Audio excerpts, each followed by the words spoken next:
Good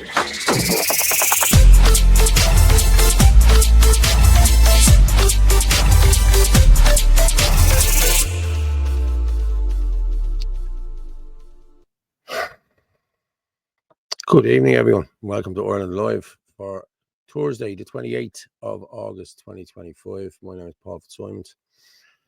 I'll be joined by Orla Donohoe in the next few minutes. We have a load of stuff to talk about. Orla has loads of stuff sent over to me as well, and I have a few videos to play. I've stuff about Spain, migrant hotels. There's loads of flags going up in Coolock. It's a great sight to see. I'll play that in a few minutes. And then we have Harris coming out talking today about the 57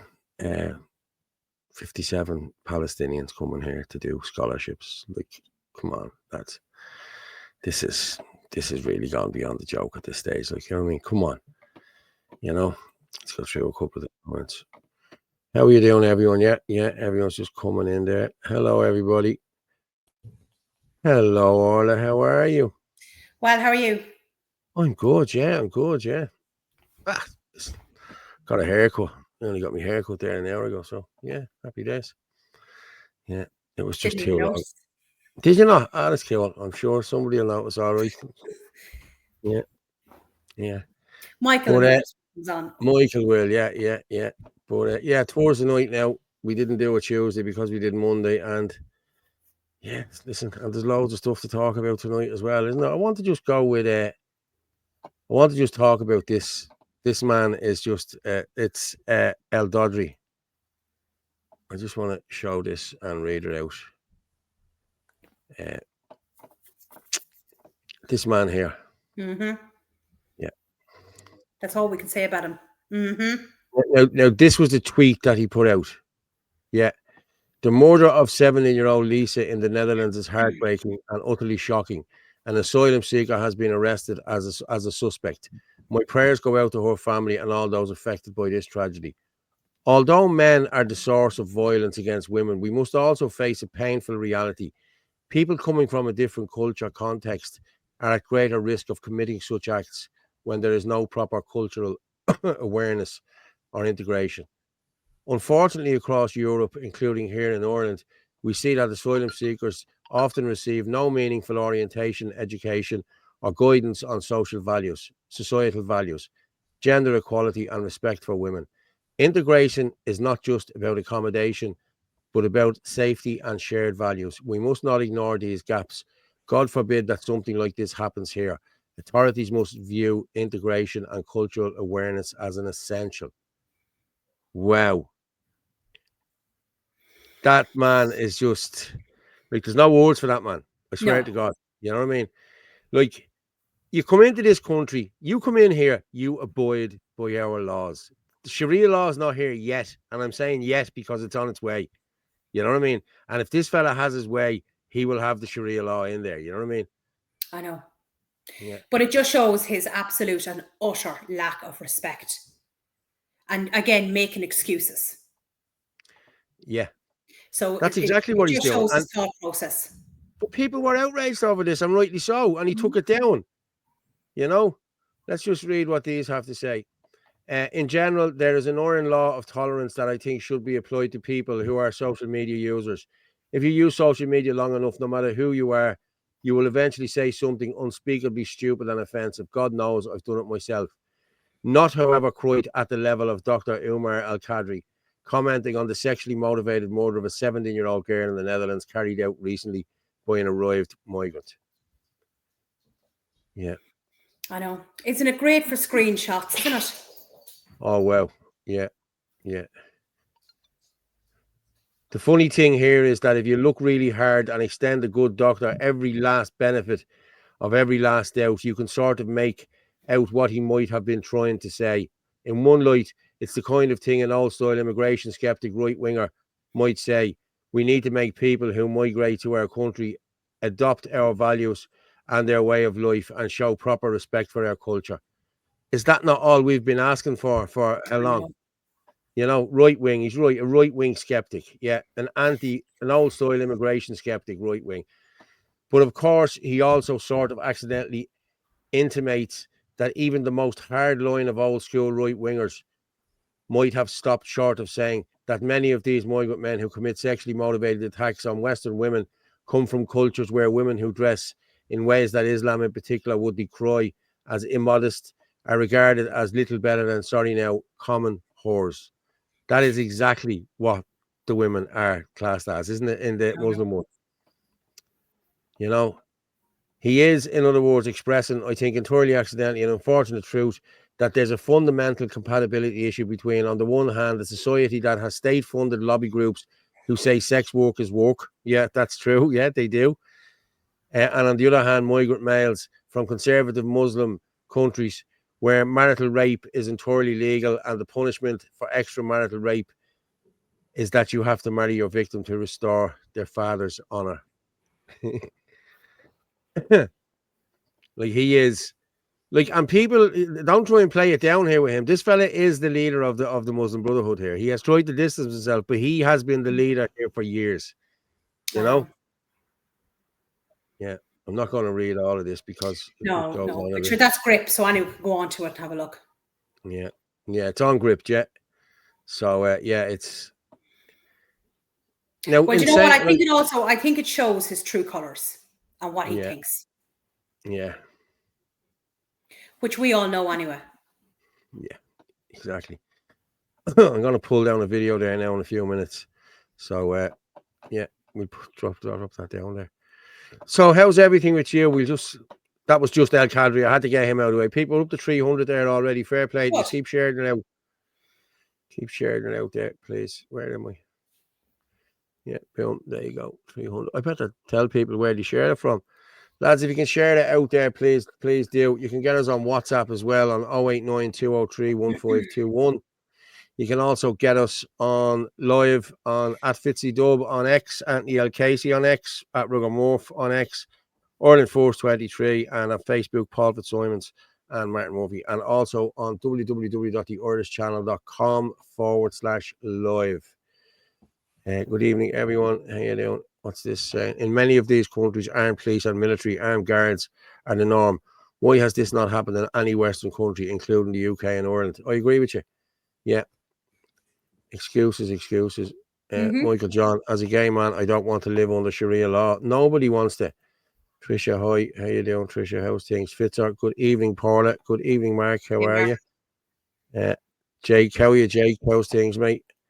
Let me just download that. Yeah, how are you, Barry? All right, how's things? Michael, John Dennis, in many of these countries, oh, sorry, I already read that. Yeah, Chris Bourne posted the stream. Fair play, lads. Repost it if you can, please. Throw it out there. Douglas, how are you? How's everyone? I'm just going to get through this. Just like the leftist, Islam is deeply hypocritical. Yeah. Let me see. Did I pull that one down? Yeah. Yeah. I'm just going to pull that in here. It's just talking about these men coming from Pakistan and everywhere else. This is just a 2-minute video of what is actually going on over there, the rapes and everything else that's actually going on over there. Where is this? In Pakistan. Oh, yeah. Right, okay. It is horrendous what's going on there. Horrendous. And we're importing them all here. I'm not saying they're all that, but that's the mentality over there. So this is the mentality they have when they come in here. You know what I mean? Yeah. And over there, yeah, again, what he said in that, if you rape the child, you have to marry the child in order to honor the father. Come on. And that's the norm over there. You know what I mean? That's, yeah. Listen, no, not buying it at all. You can also buy us a coffee there on Stripe as well if you want. On there you go, buy us a coffee. You can see it there. Thanks very much.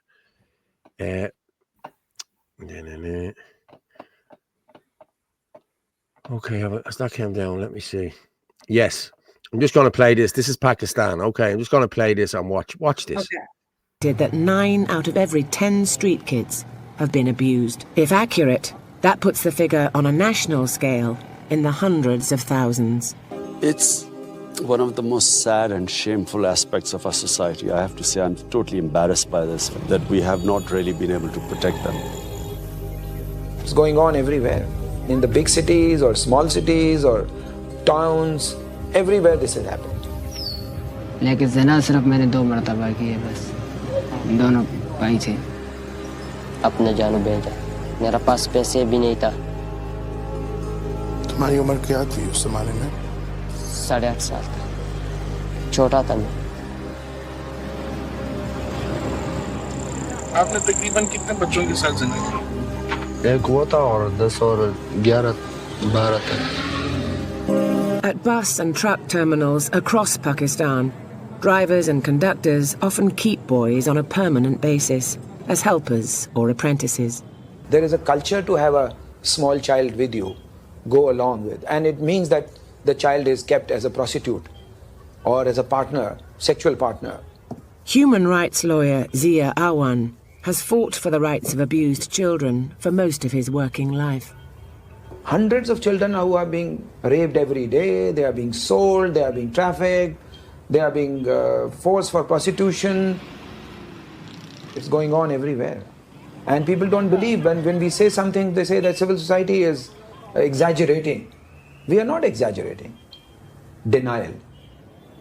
It's a taboo subject, but in recent times, articles have finally begun to appear in Pakistani newspapers highlighting cases of child abuse. But Zia Awan claims the problem is hugely underestimated. We are every day listening to children who are being abused, who are on the street or in the school or wherever they are, or in the home settings. So these are tip of the iceberg which is being reported in the media. This is the culture. This is what's coming into this country. Like, how many people from Pakistan have come into this country in the last 2 years? I know. Especially Pakistan. We don't know they're who they involved are. in gangs over in the UK. But we don't. But there you go. But it shows you, like over a 30-year period, there's 300,000 kids raped in Rochdale and all around the UK by Pakistani gangs. I know. Like, lads, if that doesn't show you what's coming, Mm-hmm. like, that was a blueprint for what's coming here. You know what I mean? Mm-hmm. And we've a video there I'll show it in a while of a guy yesterday getting slapped by a few people, but the police were on the scene straight away. He tried to abduct a 6-year-old child or something out in Tala or Clondalkin or somewhere. But But you look at the UK looking to bring in 24,000 Afghan men. Yeah, there we go. Bringing in people from Gaza for free universities while Irish kids die in pain. Great man Harris should be given a medal. Also, he is concerned about Nigerian Christians. So more armies coming. Yeah, I actually have that there. I'm just going to play that. I'm going to go with that now. This is Harris today, right? This is listen. Yeah. Hi there. I know people right across our country feel so strongly about the horrors that are ongoing in Gaza, the genocidal situation, and I want you to know I share those views too. It's really important we find practical ways in which we can support people in Gaza, and one of those ways is enabling some students to come from Gaza and study in Irish universities. We've been working really hard in my department to try and secure safe passage out of Gaza and to Ireland for 51 students who want to study here in Ireland under a scholarship programme put in place by Irish universities. And I'm really delighted and relieved to say that today that evacuation has successfully taken place. Today, some students will arrive in Ireland. Tomorrow, some more students, and the final group will arrive on Sunday. As I say, 51 students in total. Obviously, these students are coming from a war-torn region, from the most horrific humanitarian situation.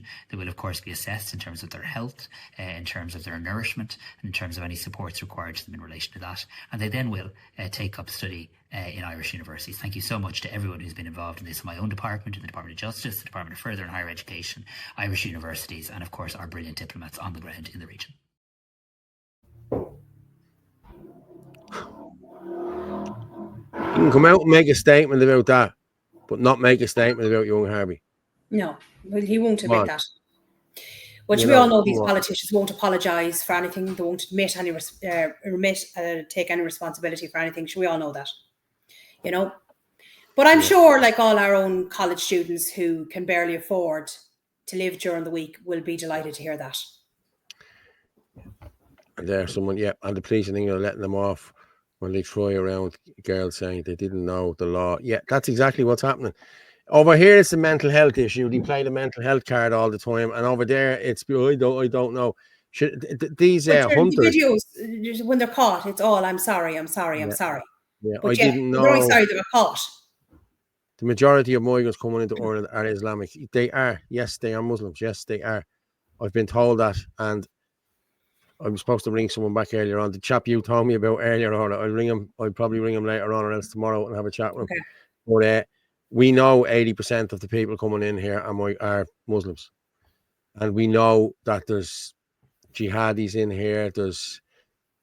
Listen, we just know, okay, because I've been told by someone who is close to it, and they told me that 80% of these are Muslims. You know what I mean? 80%. Yeah, we know whether that. they're Nigerians or it doesn't matter what they are, 80% of them are Muslims. I'm telling you now. I know there is some Christians, the whole lot, but 80% are Muslims. And listen, lads, we need to get this. The rape goats also. Yeah, they rape goats also. Of course they do. What's that now? It will be in Carlo next. Yeah. What was the Carlo thing? Something was sent to me about Carlo. I don't know what it was. Sick, that is. Yes, it is.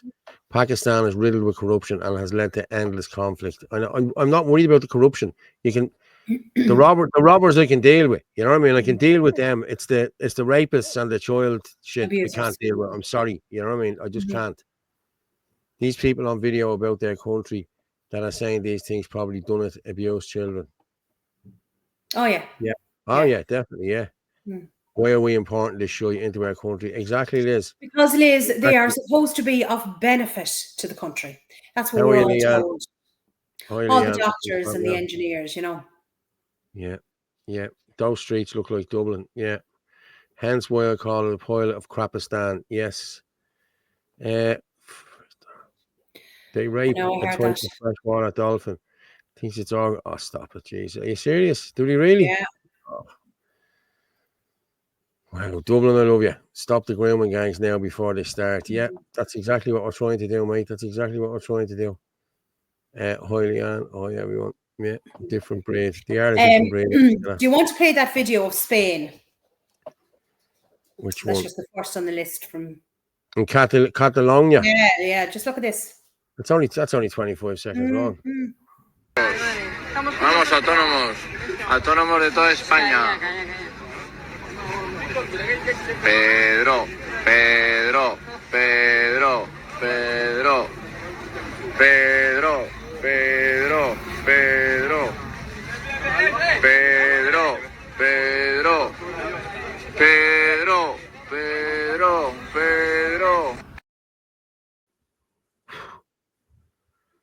Could you imagine going to Spain and looking at that? Well, it was actually very funny because I was talking to Neil Murray yesterday. He had a video and he's over there at the moment with his daughter who lives, it's an area outside Malacca. It's like a quiet village. Now, she said that it's not there. You know, he hasn't been into Malaga to see what that's like, but he said where she lives now, it's pretty much Spanish people that are there. You know? Yeah. I said, has she any room? That's it. I might go over. That's it. A lot of people are thinking very strongly. Well, I might have been talking to people and they're thinking of moving. I'm being honest with you. Dealer Heron, did you see the footage of the Scottish girl who was armed with a knife? I did see it. And have that. We have that video. Hold on a second. I'll just see what it's under. I have it here. I done it with Michael. Was it Michael McCarthy? Michael done a video McCarthy, is it? Yeah, then I would have sent that over to you. Yeah, I have it there. I seeing as though somebody brought it up there, I'll just go through a couple more comments. Dealer Heron. Yeah, I have the footage there. I'm gonna play it there now, Mike. The official it's under remigration is coming. Why are we accepting a society like this? Yeah, I have it pulled down already. It's in the bank. I have it there. Mike Jordan. Yes, sad state of affairs. Sadly, our nation is not free of such destructive behaviour. Yeah. Scumbag and traitor. Okay. Johnny Weismuller. There have been cases of rapes in Sweden where the migrant perpetrator said after being arrested that he didn't know it was illegal. And they're getting away with it. Yeah. Fabian socialism in the central banking cabal. Yeah. Hi, Paul and Orla. I'm late here to listen. Yeah, you're all right. There's no problem. Fair play to you, Mary. Yeah. You're right, Barry. Yeah, multiculturalism has never worked in any country. Yes, I know. And it's talking to a man today, ex-army, saying, why not give Sinn Féin a chance, trying to tell him that they are worse than what's in the Dáil. People are still that still think the Shinners are gonna. It's not gonna happen, lads. The Shinners have been bought. The Shinners are gone. They want open borders. They're gone. They're gone. And they keep going on about the 6 counties. We'll get the 6 counties back because that's what the people want to hear. They're full of shit. They're traitors. Sinn Féin are traitors, and make no bones about it. Trust me. Yeah. India, fuck them. Exactly. All the dregs are coming here. You know what I mean? That's listen. Any money is not coming here, lads. You know. What about the horrors in the government brought into this country? More abuse, child kidnapping. Yeah, I agree with you. Was in Lanzarote for a week, so felt so safe, safer than Dublin, no crime. Yeah, I know. Yeah, perhaps a form of Christian National Socialism is needed. Perhaps. Yeah, Michael John. Yeah, 100%. Yeah, Michael John. 233 and 44 Luis. Come on now. I know we're going up again, mate. We're going up. We're up to 5 now. Fair play. That was probably a few minutes ago. Muhammad enslaved and raped, so they can do it in their religion. Yeah, I've been watching a few things about the religion. Like you pay them this Jesus tax, you know what I mean? That's like a tax to let you stay alive, like, you know. There's nobody coming to see Ireland. We must save ourselves. Yeah, there's nobody coming to save us, lads. We do need to save ourselves. Okay, let me just. Right, do you want to get that video up? Which one is it again? There, sorry. The Michael McCarthy one. Yeah, And remember, this girl. Then they went to arrest this girl for carrying weapons. Yeah. Where is he? Hang on there. Sorry, Orla. I had it there. I must be looking at it there, haven't I?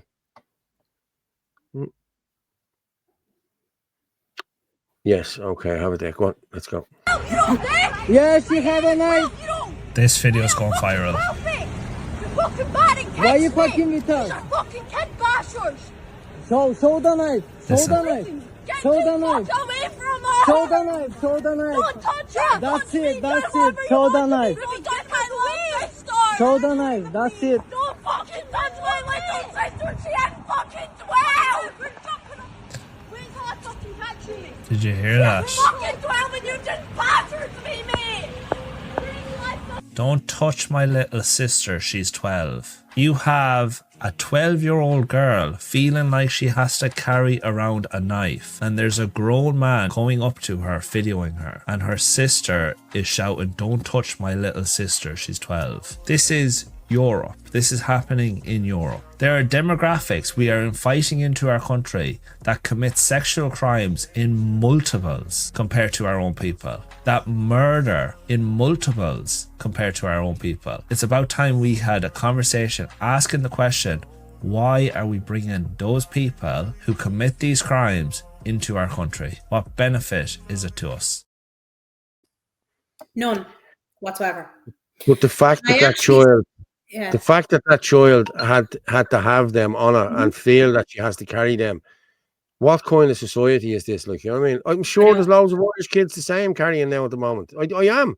Why was he filming them? I seen something up today where somebody was making an excuse saying that he was on his way to the shops with his wife. What's he filming a 12-year-old for? Who was clearly stating to stay away. You know? Like, it's unbelievable that people can make excuses for these men. This is happening daily now in Scotland and England. It's happening here too, mate. It's happening here too. Shows how dismal things have gone. Yeah, Angie, how are you? Her sister was hospitalised, has since been arrested. Need his sister now arrested too. Wow. I didn't get much of an update on it there. So that's it, is it? Yeah, it's a shocking video. It is. Adele Gillick, what's that? Sherry Fitzgerald are ringing people I know constantly in one estate. Nice estate, 400k houses. They have plenty of Indian buyers. Boycott them. They're all Indian buyers, lads. All Indian buyers. That child was arrested. Oh my God. Yeah, I said that, yeah. Chib, Scotland hasn't changed too much. Yeah. Yeah, but like this is how bad things are. Like, do you know what I mean? Like, it's just like I've sent over. Like, it's video after video. Like, do you know what I mean? Yeah. Yeah. We should have a guest on now at 9:30. There's another one there with a blonde lady who I featured before, and it's under UK Afghan. Yeah, I have that there. Yeah, yeah. We'll just play that. Serious question. Does this man look like he is in desperate need of asylum? This man's name is Sadiq Nikzad. He is an Afghan migrant who came into the UK via small boat and was granted asylum. But before he did that, he traveled as a tourist all throughout Europe for 3 years. 3 years living the lap of luxury. Look at him in his 3-piece linen suit. Look at him at the Eiffel Tower. Look at him in Italy. This man is living the lap of luxury, traveling around Europe for 3 years before the UK grants him asylum. I wish the story was over. So Sadiq enters the UK, goes to Scotland, is being housed in a migrant hotel on the taxpayer money, and then brutally rapes a 15-year-old girl a mile from where the government was giving him housing in broad daylight.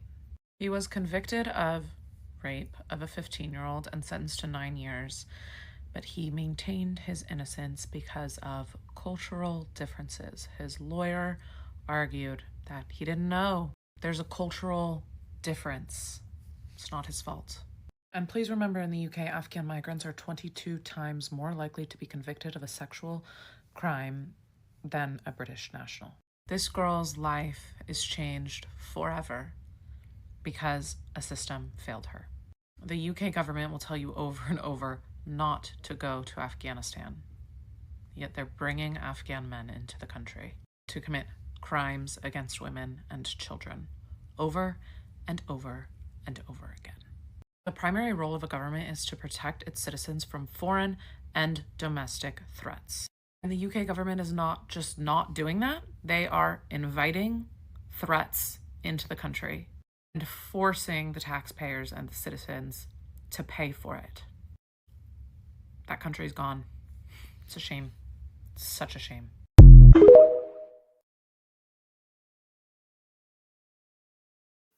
Now, we're full of Afghans here as well. They're coming from England straight over here, you know? And it seems there's 21,000 of them. Was it 21,000 that came in over the last 2 years through Afghanistan when they were getting them all out, because they were soldiers there and the whole lot? The British government said they were going to be bringing in 24,000. And we have featured a chart that it states the number one, we'll say, men from this country, which is Afghan, is 59% likely to rape. And the UK are bringing in 24,000 of those men, all men. But these same men that the UK had brought in, they were all revoked. They weren't let in the first time. And they reapplied again. And they were being deported, supposed to be deported, because of crimes and everything else that they had there. And they were told, the government were told, no, let them in. That's it. End of story. Exonerate them on everything. How is that man let in? Like, he's been traveling around for 3 years. Why is he in under asylum? Like, this is absolutely ridiculous. Yeah. And then he rapes and destroys a 15-year-old girl's life. Like, Allah this is commands just ridiculous. them, fuck you, Brit government. I'm with the Republicans now. Thanks, little Ingela. Yeah. There's a bit of news coming over the next few days as well. There's something in the pipeline, so we'll talk about it on Sunday night show probably. Yeah. Once I get to go ahead, I can talk about it, so I will. Then I'll talk about it. So, yeah. But mass deportations, that's what we want. It's disheartening what's happening. How are we going to change this? The Irish are being ignored. Of course we are. We're being ignored, all right. There's people living in their ma's house. There's people living on sofas. There's people living, with their ma's and dads with kids. There's people living on streets. There's people living in cardboard boxes. Yet these people are coming in here and they're being housed within 4 months. I was told, I think, today that they're to be housed within 4 months. But sure, we know that. Roderick Gorman said it. Yeah, yeah. But apparently now this is set in stone. Yeah. Citizens arrest warranted. Yeah, yeah. 24,000 Afghans already in UK hidden from public. Yeah, exactly. 64 likes, 270 in the chat. Like and share, boys and girls. Yeah, thanks, fair play to you.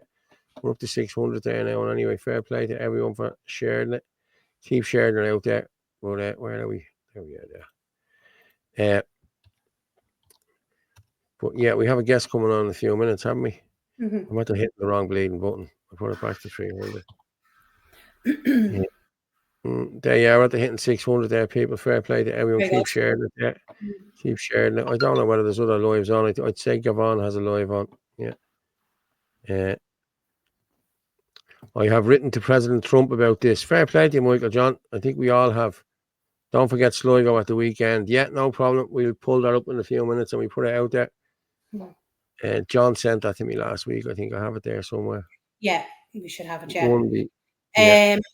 Do you want to play Eddie Hobbs one? It's only 1 minute, 6 seconds, talking about Jim O'Callaghan, who has stated, and I think he was on a phone call to Helen, that Dublin is safe. Now, I did ask the question, when he's talking about Dublin is safe and he's out for, when I walk around the place, is he there with 20 guards, the armed forces, and maybe 50 security guards? The same way she was, yeah. She was. That's how she walked around. Well, I'm sure he was as well. He must have been on the phone to her, because the two of them were saying Dublin is safe.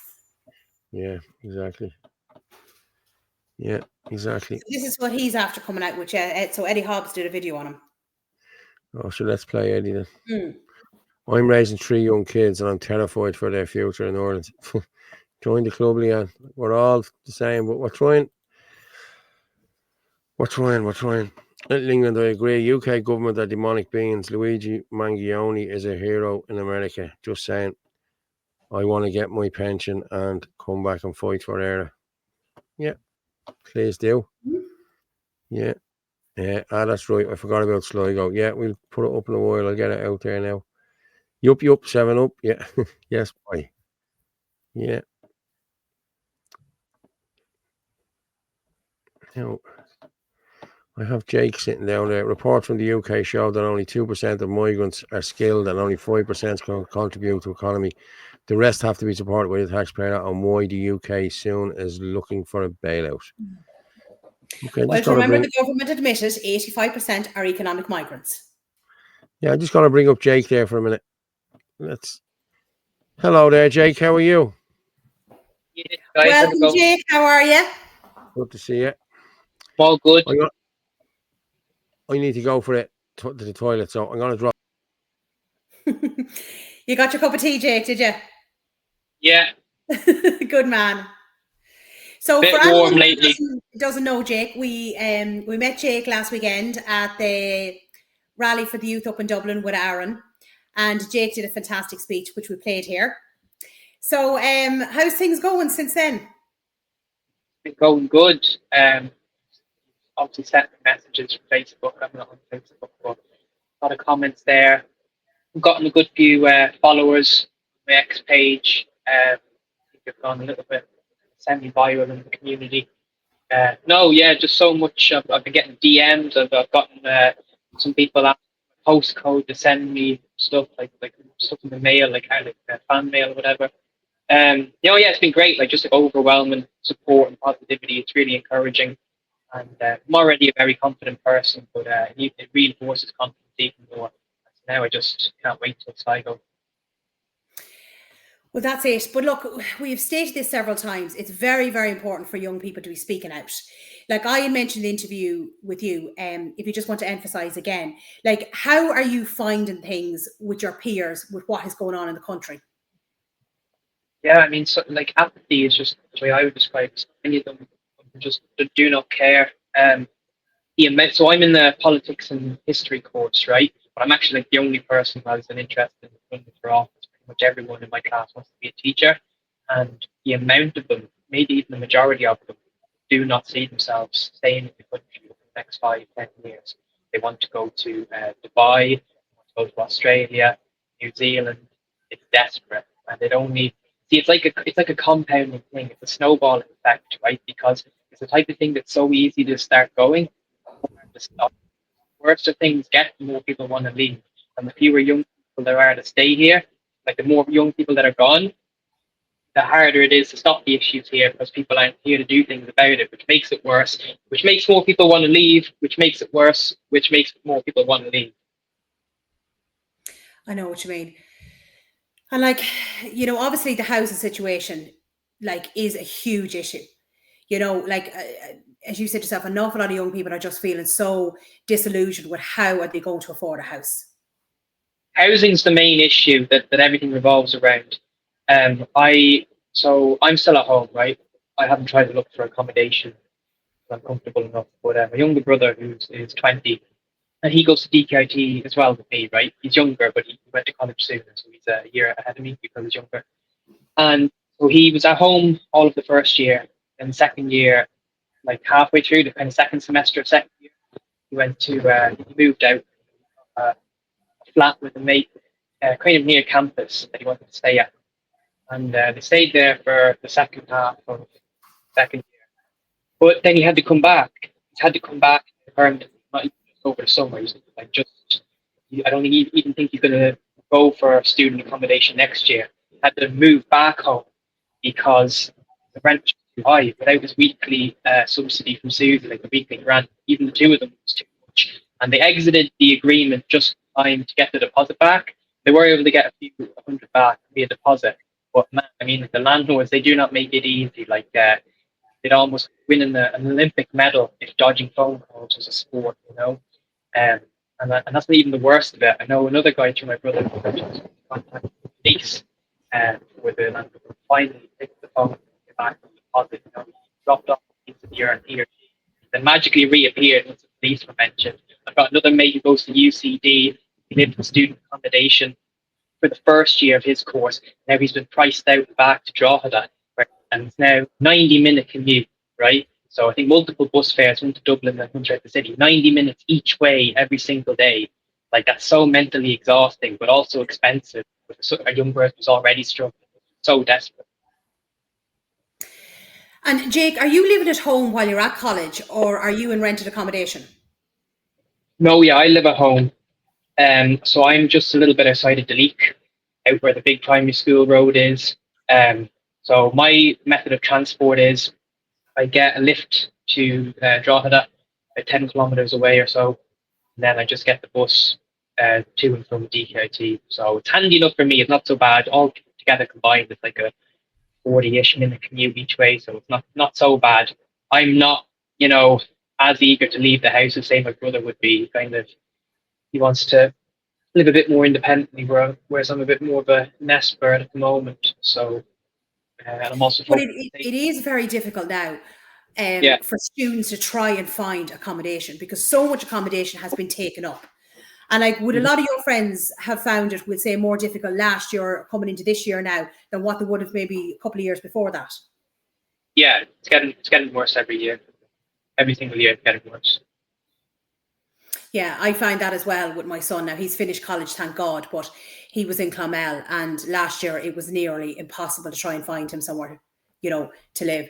Thank God he wasn't a first year student, that he was able to kind of stay with others, And like, are you finding the students, like, are they putting the two and two together and realize that an awful lot of these housing issues are down to immigration?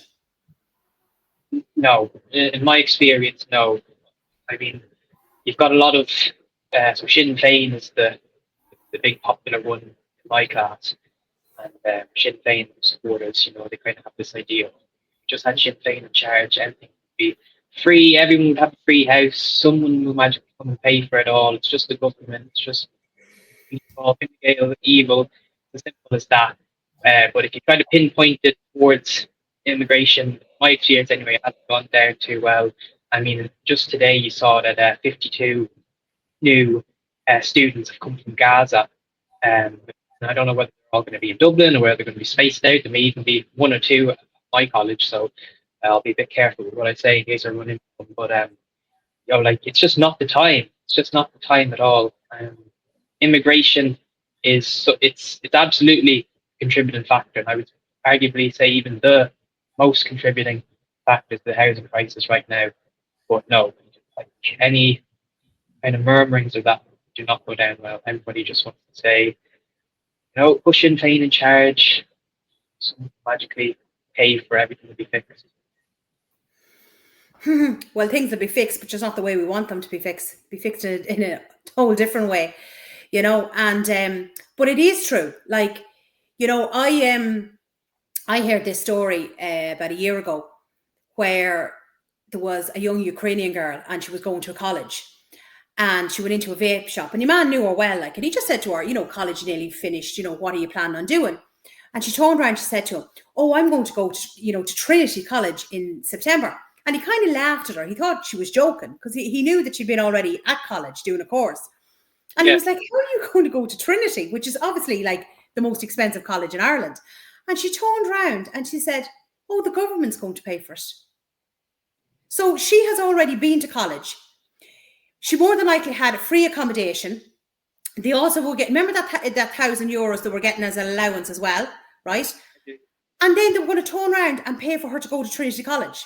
Like, the government's not going to pay for you to go to Trinity College or give you €1,000 for spending money.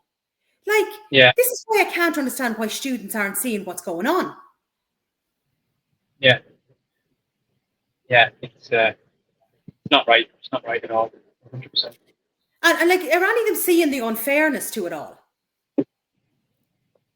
Not enough. No, I mean, I'm trying to do my best. I mean, because so I've said before to you that I'm involved in my students' union, and obviously I'm only going into my second year, right? But at some point, I'm trying to make it onto the student union executive class rep.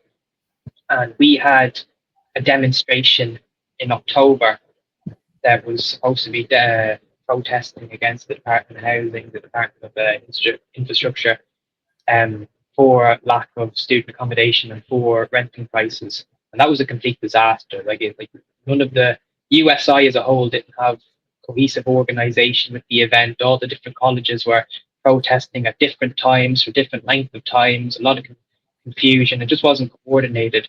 And I tried to raise that effort with the executive. I even wrote out a whole legislative bill, right, that I brought to my student union president. I said, right, at this year's USI Congress, which is called COJOL, which only the executives can go to, I wrote this bill. You bring it to COJOL, and basically this bill would have standardized USI protests in the future, right, to make protests and demonstrations more effective. And because some colleges were only protesting for like 5 minutes. They walked out. The students walked out and then came back in for 5 minutes. Like, that's not even a protest. Like, the teachers probably didn't even notice you were gone. Like, I just went to the bathroom. And I was told, oh yeah, no, this is fine. We'll put this bill forward. Everything looks good. And if there is some objection, we'll let you know. And then a few days later, I was just told on the spot at a debate, oh yeah, we're not sending it forward to COJOL. And I was like, why? And they wouldn't tell me. So they literally said, yeah, this sounds like a really good idea. We're going to progress this. And if there are any hiccups or kind of redrafting that we need to do, then we will let you know. We didn't do any of that. So I wasn't very impressed with the student union president and the regional office of Midlands,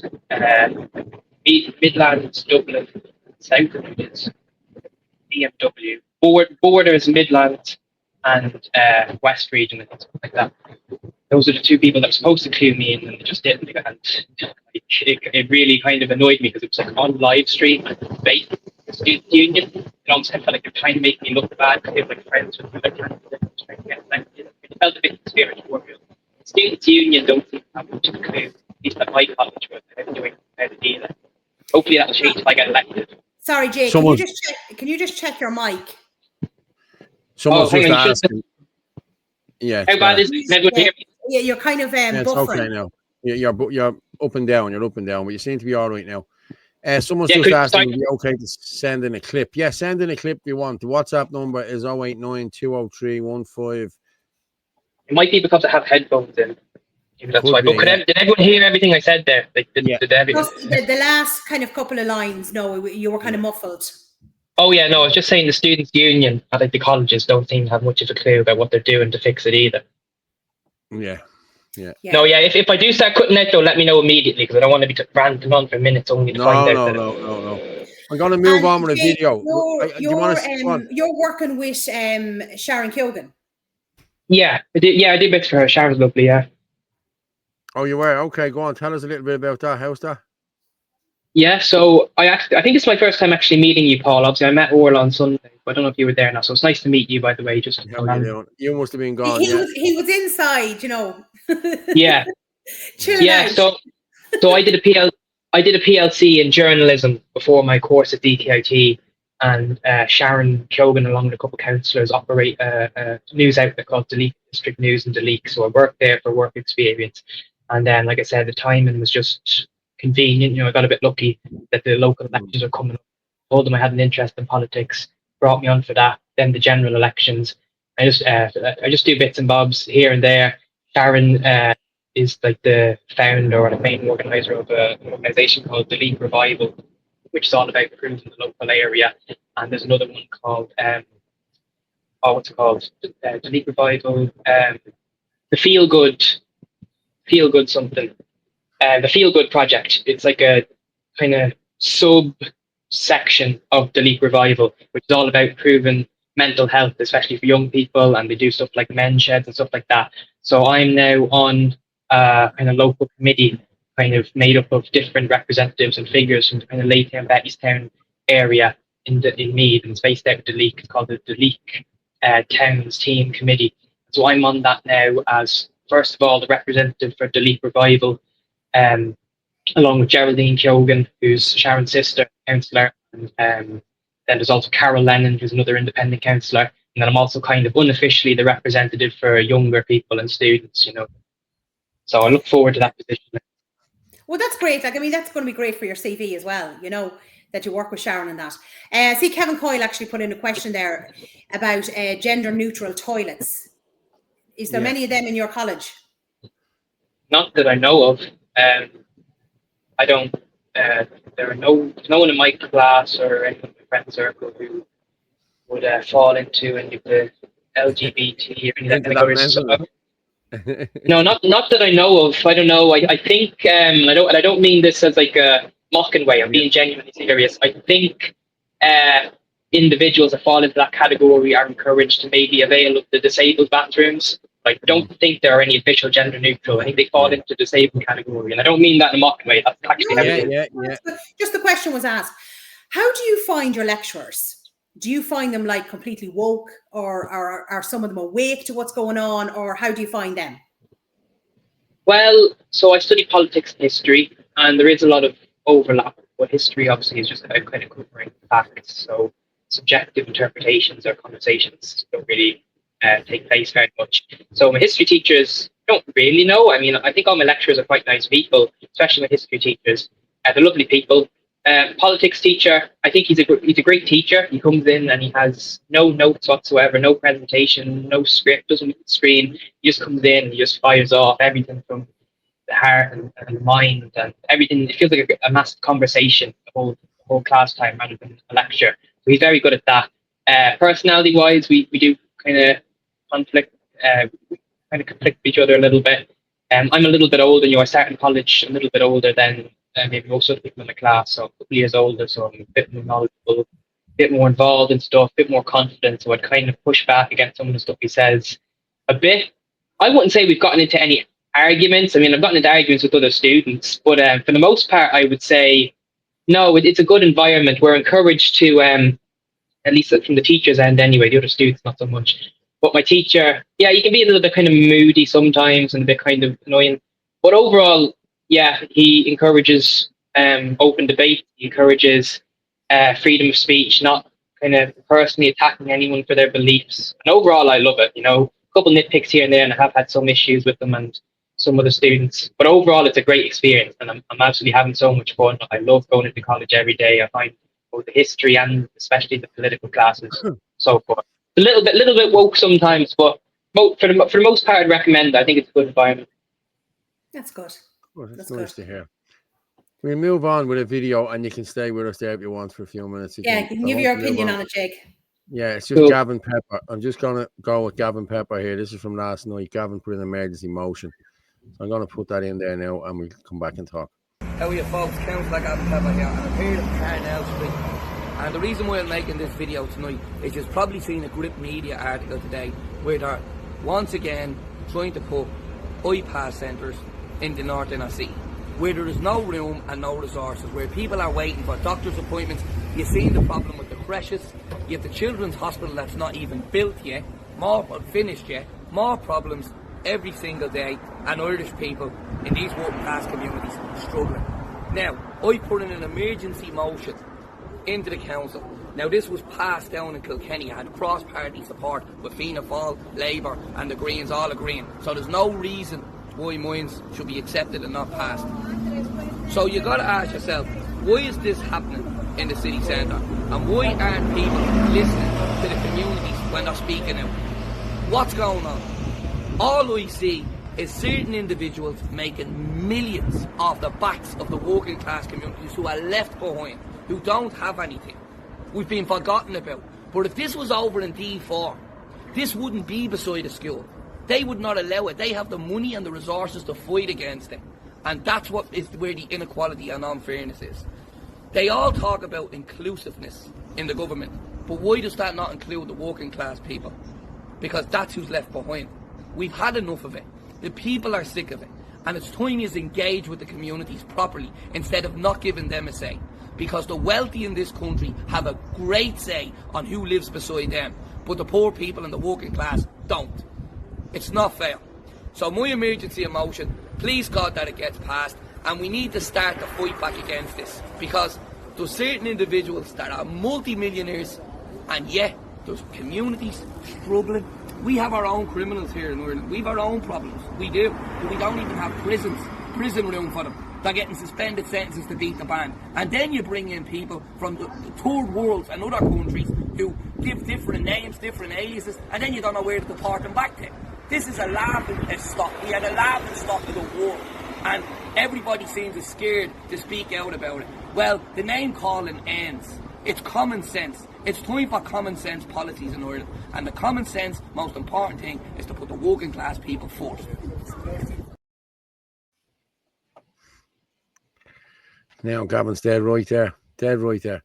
But it's the only place they're putting these iPass centres is in working class areas. And besides school in working class areas.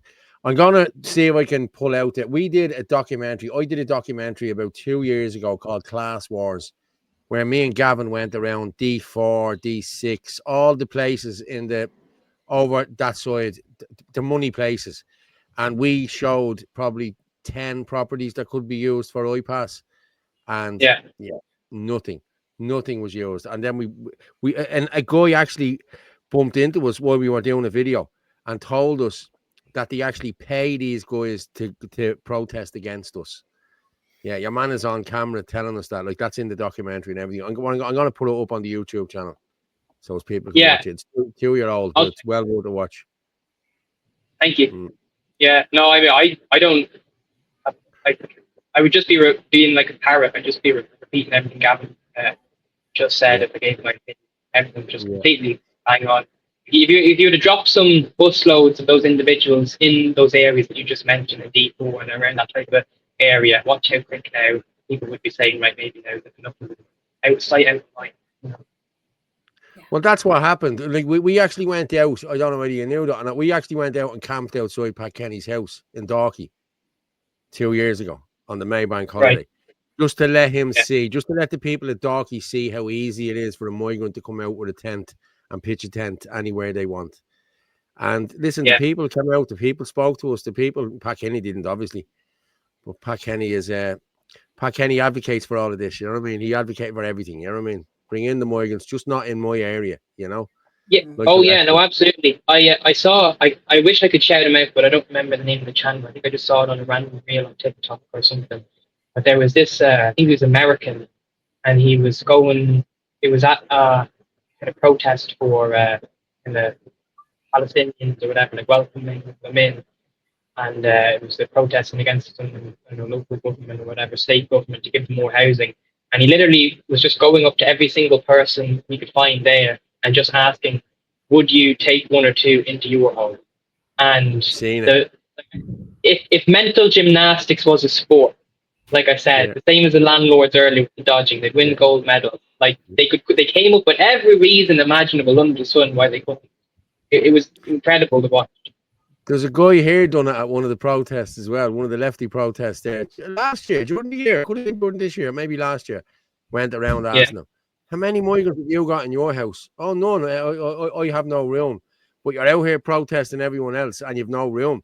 Yeah. Well, I haven't. My circumstances have changed. And you're full of shit. Your man said, and just walked away and left them. But he must have done that to about 10 people. You know. Yeah. The refugee. Very few of them, that are out protesting have actually taken them into their houses. But they're happy for them to go elsewhere. It's just ridiculous. Yeah. That's money talks. Money talks. It's a racket. It's a racket. You just call it what it is. It's a racket. It's a money racket. Yeah. And this thought actually came, like we were just talking about this before you come on, Jay. Like, you obviously will have female friends in college. Are any of them not concerned about what's happening? Because, I mean, they're going to be on TikTok. They're going to be on X. They're going to see what's going on, with all the women, that are being attacked by these migrants. Like, are they saying to you that they're worried about anything, or are they just pretending it's not happening? No, pretending it's not happening.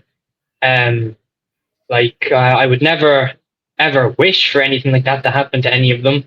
But a lot of people are like that, until it happens to them or someone who they know, their sister, whoever, they just remain ignorant of it. And then when they finally experience it, then yeah. But I think this is one of those social issues where women are really the driving factor of it. I think once the women get sick of the refugees, that's when they'll start going home. A lot of people like to say men run society, but in this circumstance, in this context, I think it's really the women who have the more powerful say. Like, mark my words, once the women start getting sick of the refugees, then they'll start being sent back, guaranteed. True. I always say the mothers, when the children are at risk. Yeah. Yeah. Yeah. Hold on a second now, let me see what else we have up. Did you actually we've discussed this a few times as well, Paul, in relation to that DAS News? I have it there, yeah. I have it there. So I've played we've that now. discussed this a few times, Jake, about what's going on with the Deliveroo drivers. I noticed a few videos of this happening over in the UK, but it seems to be happening now in Ireland, where a Deliveroo driver, the majority of them are foreign.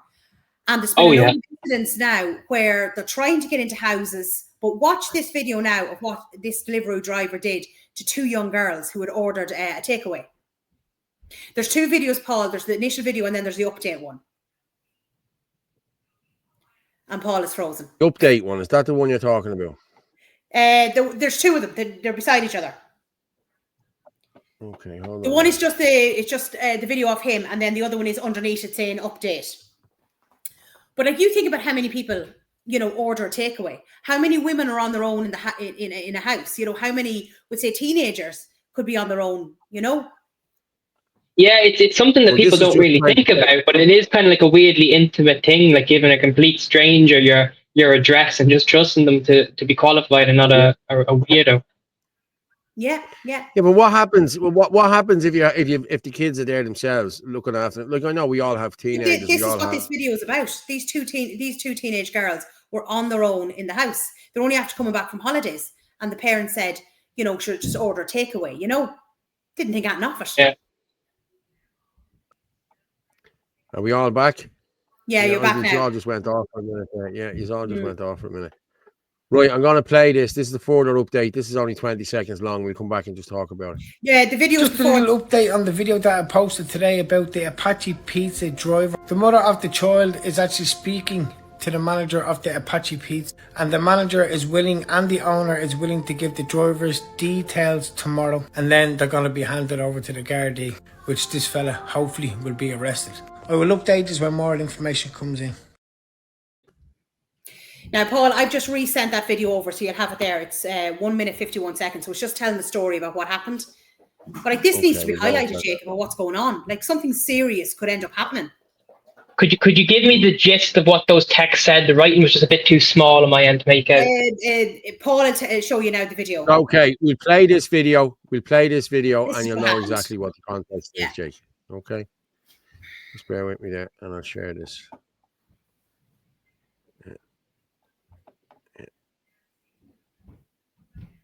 Just give me a thumbs up if you have sound. Okay. I'm about to show you a video that's going to turn your stomach. I got a message off a follower on Instagram and a situation that took place with her child and her child's friend. Now, keep in mind, these children are only 13 and 14. Let me give you a little bit of a backstory. These children were just after being in America fighting for Ireland. They were jet lagged coming home. The kids rang themselves with pizza. So when the pizza came, the delivery driver rang the phone and the girls didn't want to go near the door, so he went to the window, approached the window, grabbed the food. And while he was at the window, I'm going to hear, this is going to blow your mind. He was asking them, are you having fun? Like, keep in mind, these are kids. Are you having fun? Do you want me to join and stuff like that? The girls took their food, closed the window. Good luck to you, boy. A few minutes later, the phone rang. And this is what happened. Can I join you? I'm going to report you. Sorry? I have you on video on you sick weirdo. No, she was slapping you very nicely. I can slap you as well. If you don't mind, I can do it better than her.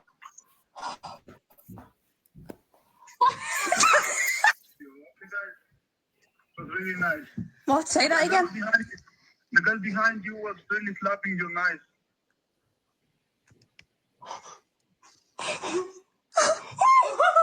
You okay, guys? It was really nice. What? Say that again? The girl behind you was really slapping you nice.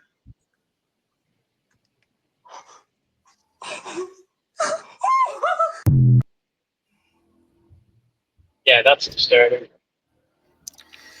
That's it. And those two girls were on their own. Yeah, and I mean, like, that guy's gonna know their address now permanently. So, like, they can't even. It's not even the type of thing where once the parents come home that night, they're like, okay, cool, now it's over. Like, every single night now that they're alone, they could be thinking, is that guy, watching? Exactly. Or like, does that guy have, like, you know what I mean? Like, it's not that, now because of that one single incident, every single time they're on their own, they're not going to be able to even be in basic comfort and relaxation in their own home. Like, it's awful. Yeah, I agree. This is happening more and more. Like, how many of these Deliveroo drivers are actually vetted? They probably aren't. But a lot of them, I've seen Gardaí shaking them down because supposedly a lot of them are used as like drug traffickers for cities too. Mm-hmm. Like the whole I've never used Deliveroo or anything like that before. I don't think I ever would. I've heard a couple different things regarding that company. Need to get their. We just showed a video there, I think it was last week, over in the UK, where a Deliveroo driver tried to push his way in to a house where a woman was on her own as well. She was able to get a video off it. Like, it's just, it's becoming more and more frequent what's going on. Yeah. Shocking. And how recent ago was that?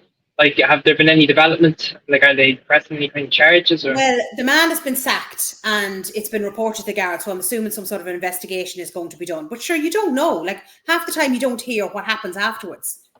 Yeah. And then no description is given either, like, as to who he is or anything like that, Yeah. Yeah, Mark is just saying he has a girl phone. Yeah. You're freezing there again, Paul.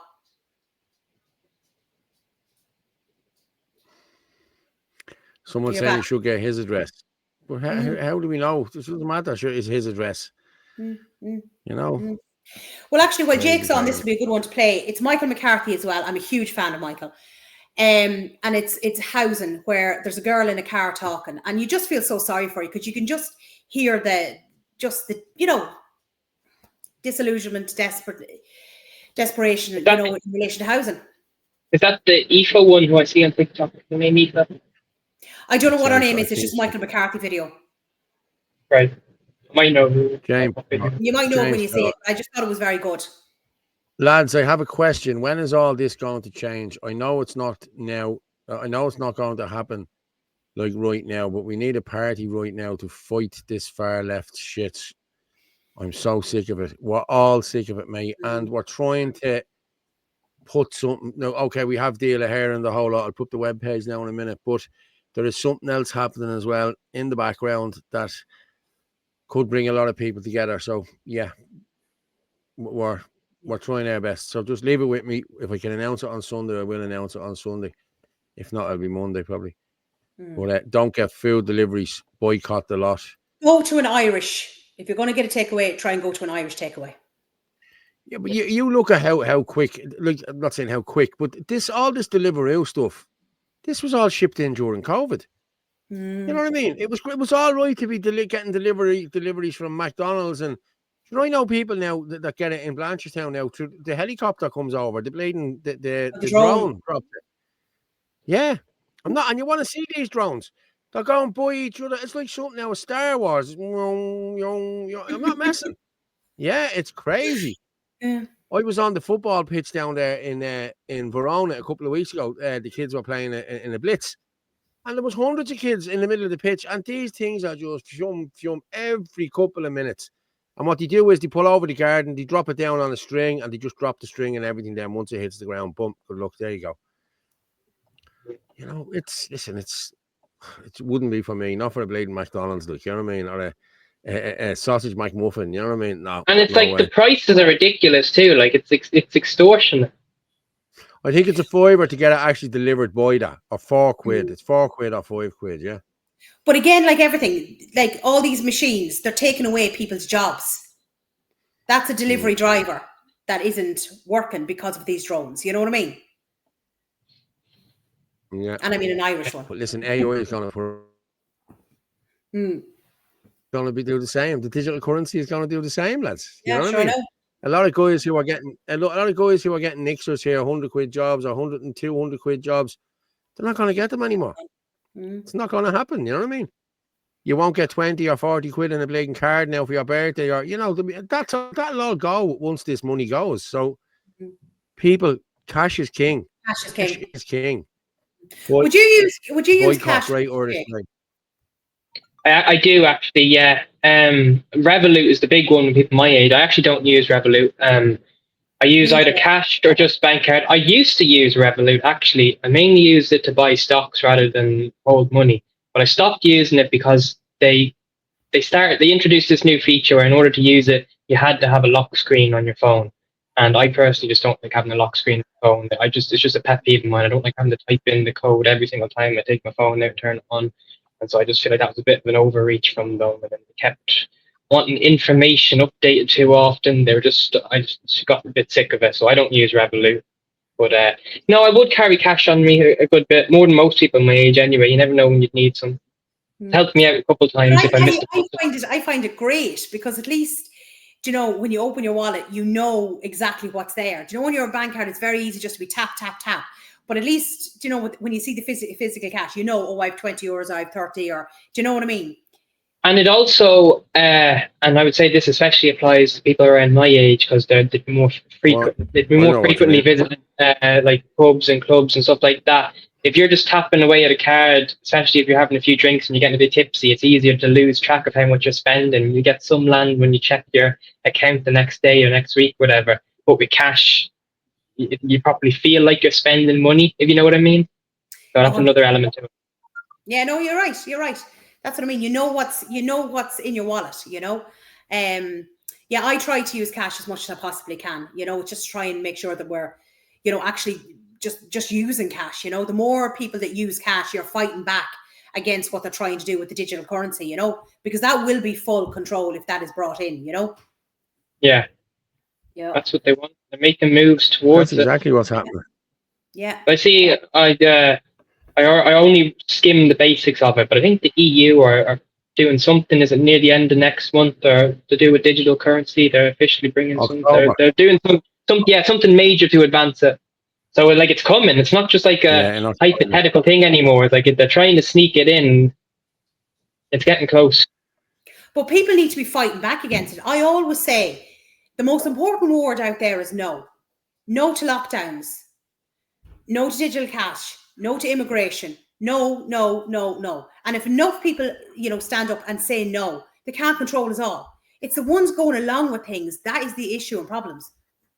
Yeah, I mean, like I said, listen, you only need like 10% of people like on your side to completely take over a country, right? Like, it doesn't really matter how many people are on your side. It just matters how many people are too distracted or too apathetic or too hopeless to do anything about it. You know, they feel like they don't matter. They feel like it's pointless. You know what I mean?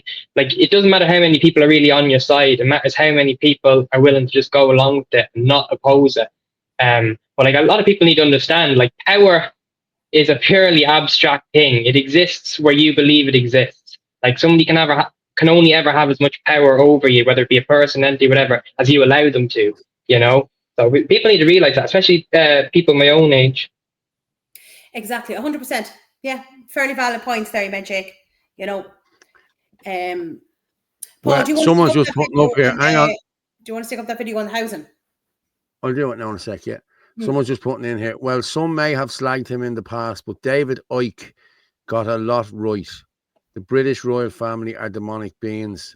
Diana knew. Yeah. I've been watching Icke for years, and people have been saying this, that, and the other about him. I'm gonna be honest, guys. Listen back to some of the shit he has said. It's happening now. It is happening. Like, you know what I mean? I know people can say he's a crazy and everything else. A lot of the stuff is coming through, and he has called it. So I'm a fan of his. You know what I mean? You mightn't be yourselves because people say he's a conspiracy theorist. But listen, most people that are telling the truth are conspiracy theorists. That's all I'd say. You know? I say it all the time. I say it all the time. The difference between a far right conspiracy theory and the truth is a couple of years. That's it. Just wait, just time. Exactly. 100%. Mm-hmm. Well, I was told by somebody who was in at the meeting about this cashless digital currency thing, and he told me that, yeah, the talk was, let's just say they're keeping the cash and then we'll just phase it out. Boom, it's gone. That's it. End of story. Let them think they're keeping the cash. So that's what they're doing now at this moment in time. They're letting us think we're having cash. Yeah. Somebody just asked in the comments, I do intend to be at the 17th of September demonstration, yes. I do plan on speaking at that. Someone's just asked me isn't it? Sorry? I don't know whether Jake could know this. What's Sharon's stance on excess mortality? Can you ask Jake, does he know why Sharon advocated for illegal immigrants to have the same voting rights as the indigenous Irish in the last year's locals? Would you know anything about that? No, I don't. I know Sharon goes on about vaccinations. I'd say I don't want to speak for her. I don't like speaking for anybody else, but I would suspect that she'd probably be along the same train of thought as a lot of you guys, and agree with you.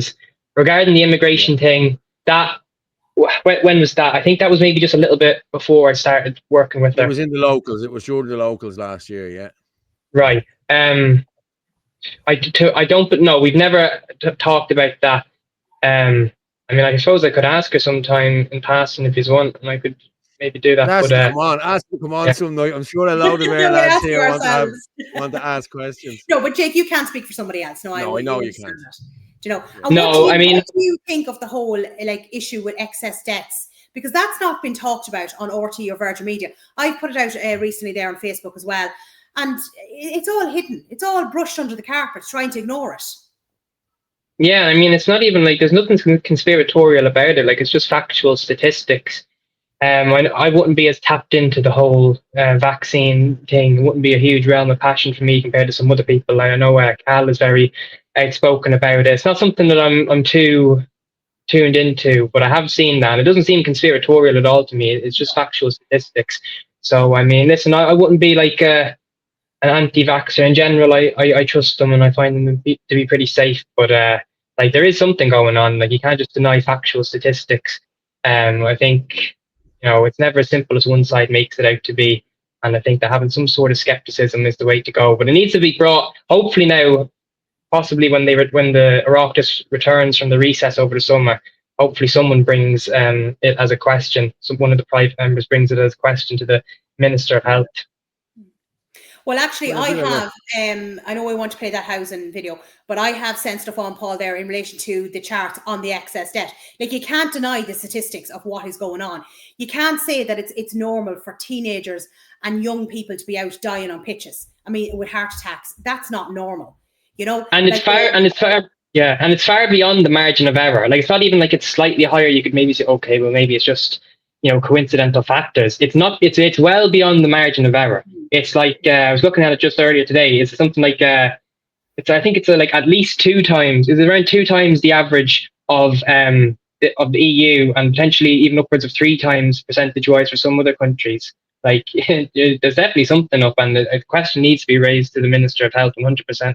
People, but the most important thing is people need to keep on about it. Like, don't let it just slip under the rug. Especially nowadays, people can get distracted and move on to the next story just like that, and they kind of want that to an extent. Like, keep it up every single day. The same with the Justice for Noah thing. Keep at it every single day, and eventually they will have to acknowledge. Well, you see, that's it. But see, this is the problem. Like, during the lockdowns, they were able to fire out the numbers of all these deaths. Yeah. The whole time. But yet, they're not addressing the excess deaths. But sure, we know Yeah. why. Because they don't want to admit what's causing it, But Yeah. you'll see it now in the next few minutes when Paul pulls up the charts. They're as clear as day. You can't deny those statistics. Someone just from, RIP and all that. Ken Donnelly is just asking that, what's happening with nationalism, Paul and Orla? Is this the worst it's ever been, with people pulling in different directions? It feels like it's in a bad place. What's your thoughts? Yes, it is in a bad place. And I think nefarious actors have got us to this place. This is my thoughts and thoughts of other people.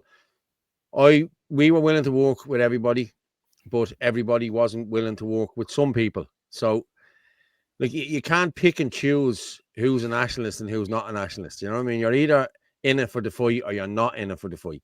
There's a lot of people in this and they're not in it for the fight, the same fight as I'm in it for, and a few other people here on the chat and everywhere. They're not. And they've been proven not to be in it for the same fight as us. So I won't be working with them. So when these nationalists move aside and we set up what we have to set up, but as I said, there's something coming next week that could sort all this out. So we'll talk more about it next week. But yeah, it's going in the right direction, Ken. I think it is. I think we're trying to pull it in the right direction. And with Shannon Adina's help, Deala Heron's help, and any other parties who was willing to come with us on this journey, yes, we will definitely take back nationalism. That's where I'm coming from on that.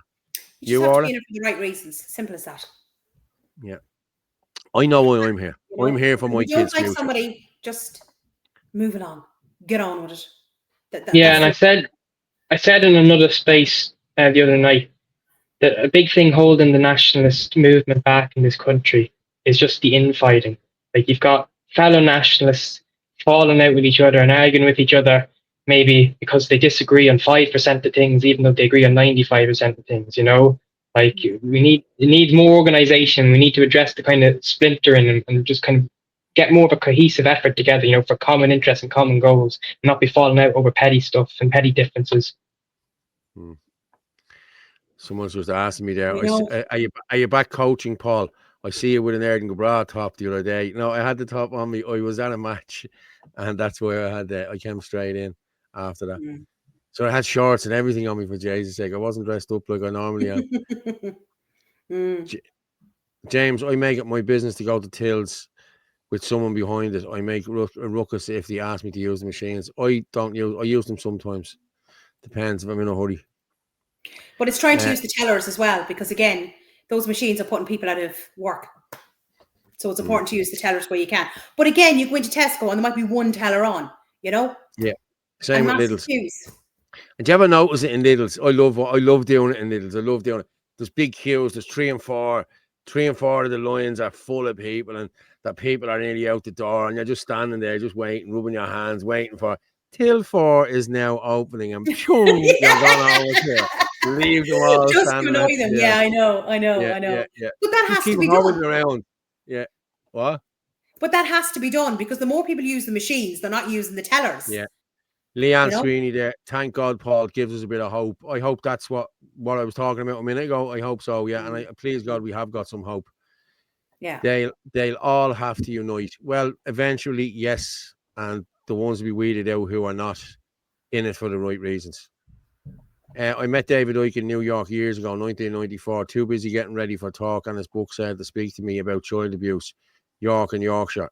St. Luke 11:52. Woe the scribes. Okay. I'm not a nationalist. I'm a proud Republican. Okay, Dennis, no problem. There's a lot to be said for reading banned books by God there and education. Took 3 weeks for my local library to produce the book I required, which was followed by a lecture from the librarian as she questioned as to why I wanted it. Couldn't believe it. Like, it's not as though you're only 12, Angela. You know what I mean? Yeah, I'm not exactly. saying that in a bad way, like, you know what I mean? But come on. Yeah. Fucking vote and get ready for civil war. Yeah, I agree with you. Do you It's think looking you'll that run way. for elections down the line, Jake? Sorry? Do you think you'll run for elections down the line? Oh yeah, I plan on running in the next local elections in 2029 in either the Laytown Bettystown district or Ashburn district in Meath. That's the Very plan. Independent, would you? Independent, will you? Yeah, well, I mean, see, the Meath independents are a bit unique because they're kind of independents in name only. They kind of work together a lot and promote each other a lot and canvass for each other and tell kind of their own vote bases to give the other one number two or whatever. So we kind of form our own unofficial party. So, for example, during the local elections now, obviously, I was canvassing for Geraldine and Amanda Smith, who are Laytown, Bettystown and Ashburn, respectively.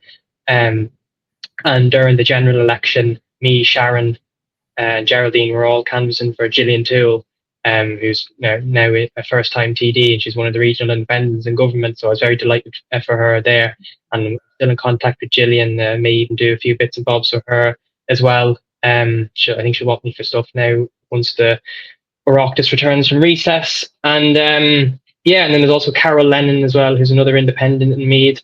So we'll see what happens, but that's kind of the plan. Is kind of all them are to an extent going to make up my campaign team. They'll be out supporting me and helping me get some votes from their voter bases. Not 100% whether they're all going to be running for re-election in the next one. If any of them don't, then that would make my chances even better, because then there would be an empty independent seat, and then those number two votes for me would turn to number one votes, ideally. But just take it one step at a time. My position on this new committee now for the next couple of years is going to be good for getting my name and face out there more. I'm on a couple of different working groups throughout Meath, with Meath Women's Refuge, Civil Defence stationed in Delete, that unit. So I know people through that. You know how Irish people are, and you know how Irish people vote. Just friend of friends. Everyone knows everyone, so that helps. But like I said, also trying to become student union. Also trying to become student union president at some point. So just staying busy, getting my name and face out there. Preparing, but just one step at a time. That's it, and get yourself known locally. Get involved in things, and that's important as well. But look, hopefully you'll have loads of time to do it, unless there's a snap general election. I don't know whether I'm kind of hoping for that or not. Like, I don't know. Yeah, it's hard to know. It's hard to know. There'd be positives and negatives to it. Positives and negatives. Halal Pork just put in there, Paul, we all know the Republican movement was infiltrated with touts. The nationalist movement need to learn from this. I think the nationalist movement have learned from this, Halal Pork. So, yeah. But that's the thing, Jake. As Paul said, there's some who don't want to work with others, and ironically, they outed themselves, whether they're aware of it or not. That's exactly what has happened here, because any of the nationalists I know will not work with these people now because they have outed themselves, So, listen, we'll see how it goes. Yeah. Orla Sullivan. Orla lives in a cash society, as far as I'm aware already. Whether you're on the piss, no card or cash. Well, you see, Orla Sullivan. I don't need to worry about bringing cash because the drinks are on you. That's one of our friends. Ken Donnelly, what's the best takeaway in your area, lads? Any good Chinese or kebabs in Dublin 15, Paul? I tell you, I love Chef Inn, the Chinese Chef Inn. It's in Ongar. It's lovely. It's at the back of Dunn's. Lovely. That's the only one I eat. I don't eat any. The Leak has an unreal amount of fast food places for just one village. Like at one point, there were 3 different chippers / pizzerias, 3 different Chineses, maybe even 4. And then there were also 3 pubs at peak. There's currently only 1. You can get food in there too.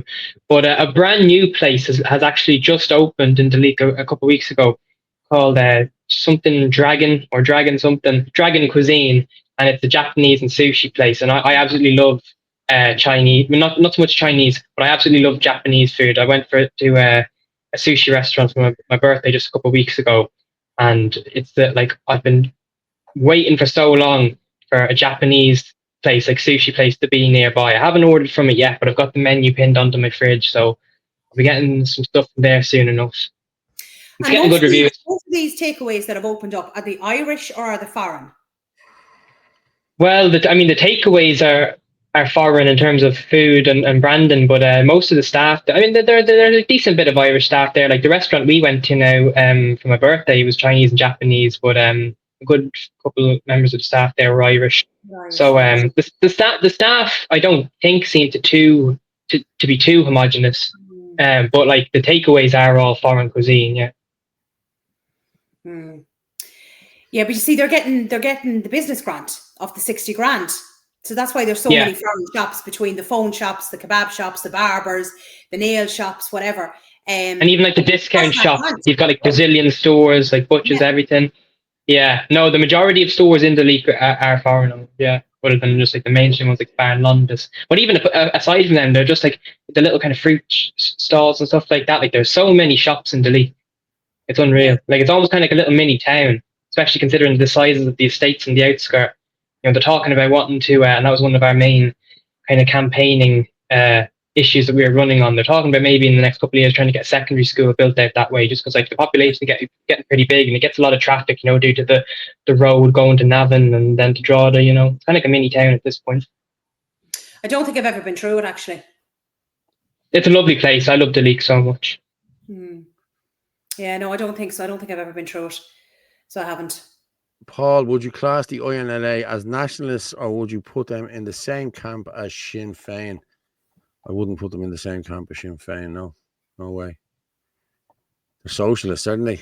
You know what I mean? So, like they want the 32 county Ireland, the whole lot, but they want it in a socialist way. You know, the sort of way. They don't want it in a nationalist way like Sinn Féin. Yeah. I don't think so. Anyway, but someone's asking, who would you vote for, Jake? I'd just vote for the candidates that I'd be canvassing for. Primarily, they'd obviously get my number one vote. I try to go independent when I can anyway. I mean, I've only voted in one local election and one general election so far. And this year will be my first presidential one. So, yeah, I mean, it's a pretty easy choice for me most of the time. Just will you vote for Conor? Will you vote for Conor?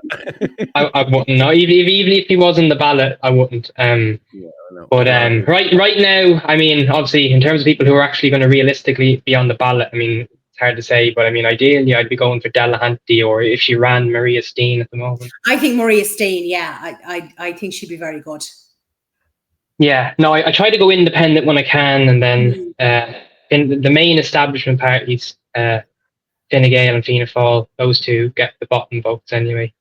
Yeah, those at the bottom and independents at the top are the two sure ones for me, and then in between that, kind of depends. Aim 2, I like Aim 2 would be probably high enough in terms of parties. After independents, probably Aim 2 would be my favourite party. So, well, look.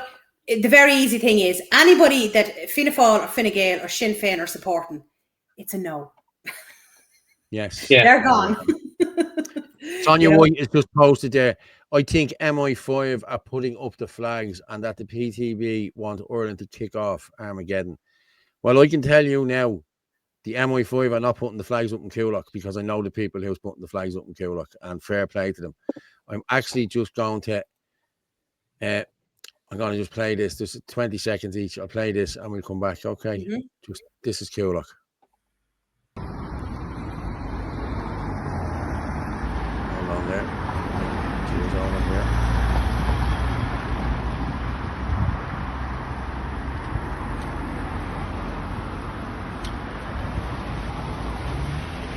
Now that's where the Holiday Inn is, the iPass Centre. That's that one. And there's this one.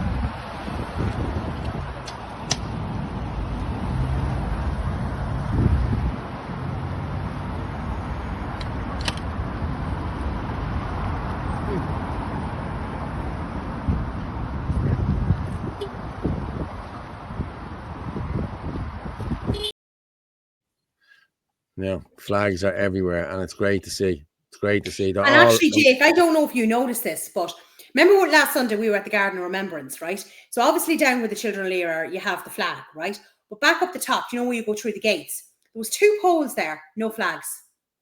I went to Leinster House in January, kind of when the place was empty because the government hadn't been properly formed yet, right? And this was in January. And I went outside the grounds and I went inside the place as well. I was doing bits and bobs with Sharon, printing off. What was I printing off? I was printing off kind of application forms for housing extensions for the elderly and the disabled. And man, sometimes I still hear that printer in my sleep. Like, we must have printed thousands of copies that day.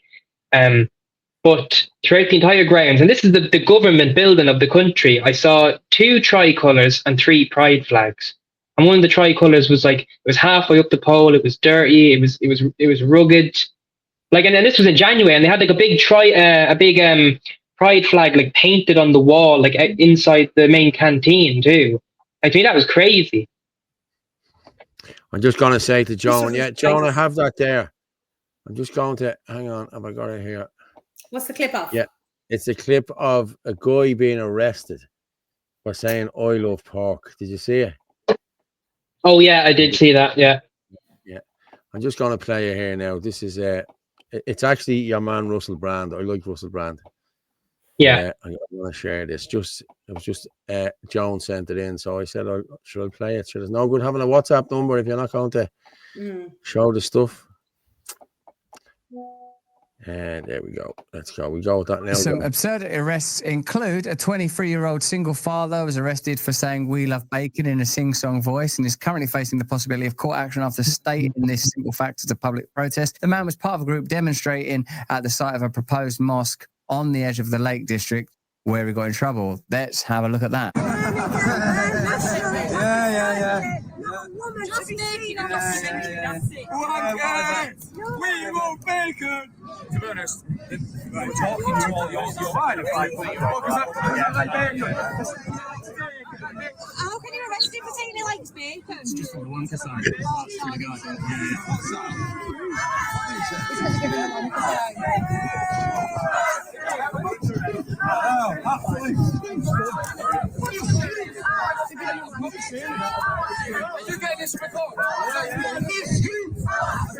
Some absurd arrests include a 23-year-old single father. Madness.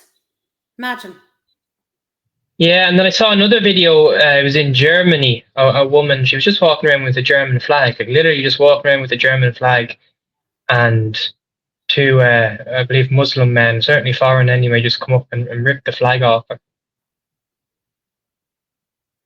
Like, it's just, Yeah. I don't know how much more people are willing to take. I thought you were going to say actually about when you were talking about the flag, because we featured a video there recently in relation to over in the UK, there was a football match on, and a couple of men had, the British flags in the back of their car. The police were over giving them hassle because they had British flags. They're British. Like, it's like they're making you ashamed of your flag. The same here as the tricolour, where they're now saying, oh, it's associated with the far right. Like, it's just utter nonsense. Yeah, I mean, you even see Keir Starmer like put out a tweet saying that it shouldn't be controversial to fly your own flag. Like, you see them sweating. Like, I see right through them. I think we all do. But you see them, they'll occasionally just try and move a bit more to the right appeasement, just because they know reform are knocking at the door. It's not going to work. I know. You're still muted, Paul. Sorry, Mark Fitz just sent me in a picture there. I'm not going to show that picture, Mark Fitz. No way. I've been hearing Nick Delahanty is secretly pro-immigration. What's the story with that? Well, now, you all know my stance on Nick. I don't think Nick hasn't nailed his flag to the mast with me. He hasn't said whether he's pro or anti or anything. He does some great work, don't get me wrong. He's a great numbers cruncher, but he hasn't pinned his flag to the mast for me. Like, you know what I mean? He's neither a nationalist or I don't know. And he did say last year he would join Fianna Fáil. And another thing people should be asking too, did you see the video we done a few weeks ago saying that he brought the, in here, the vulture funds in here? nobody asked him that question, what he was talking about there with that. You know what I mean? That should have been the Sorry, first question. sorry, what was that? Did you not see that video where he spoke No. about that he was part? Well, he's a solicitor. Nick is a Yes. solicitor, and he must have worked for this solicitors company that was bringing them in. Like, you know what I mean? So this is what Okay. he said. Yeah, I was part of the people who brought that in. Like, I'd like to know what he means by that. You know what I mean? Or you know, But I'd like they're a to massive explain it. issue with buying up the house in the States. Yeah, yeah.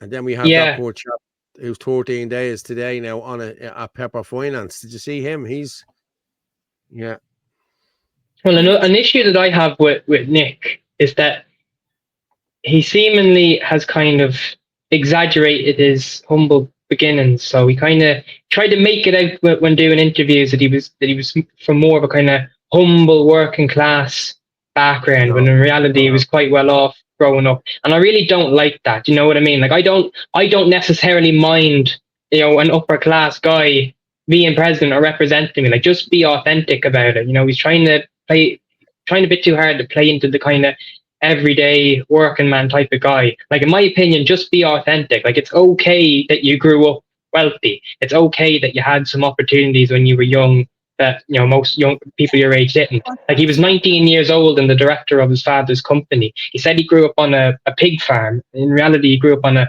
rather large house that was adjacent to a property that, like, bred or owned pigs that is family owned, or is extended family owned. You know, like, I don't like that. Like, just be authentic. Like, just because you're rich and you grew up rich doesn't mean I'm going to dislike you or think you're out of touch. Like, you seem sound enough and you seem level-headed. Just be authentic, because people don't appreciate that.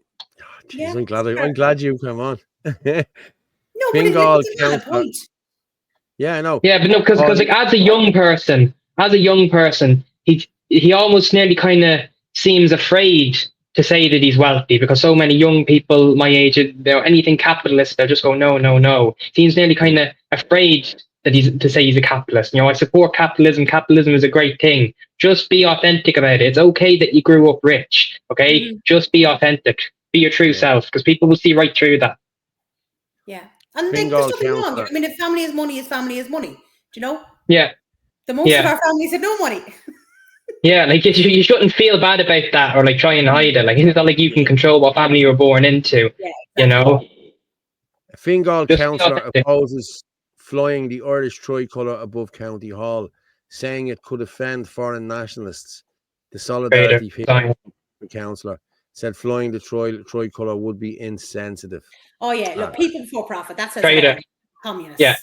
Yeah, traitor, resign. Hate. Yeah, exactly. Yeah, they are nothing. Exactly. I can't even stand the look of them. Honest to God. Nope. Sarah Malone, Nick Delahanty admitted he would join government party as independent in his presidential launch. He did say that as well, yeah. That's the first time I'm hearing of that. No, he did, I heard it the other day, yeah. As in what, Fianna Fáil or Fine Gael, is that what you mean?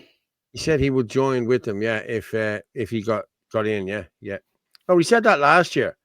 If he got in, that he was to go into government, he would want a ministerial role. You know what I mean? Fair play to him, looking for a ministerial role. I was getting the education gig, wasn't I, Orla? But, like, why would you have anything to do with Fianna Fáil or Fine Gael? They are the reason this country is on its knees. Like, the rest of us wouldn't, excuse my language, piss on them if they were on fire. You know, why would you align yourself with them? They are destroying this country. Yeah. Well, this is it as well. Like, they're going to have to come out here now next week when they come back, or the 17th when they come back, and either denounce Harris or say, yeah, Simon was right in what he did.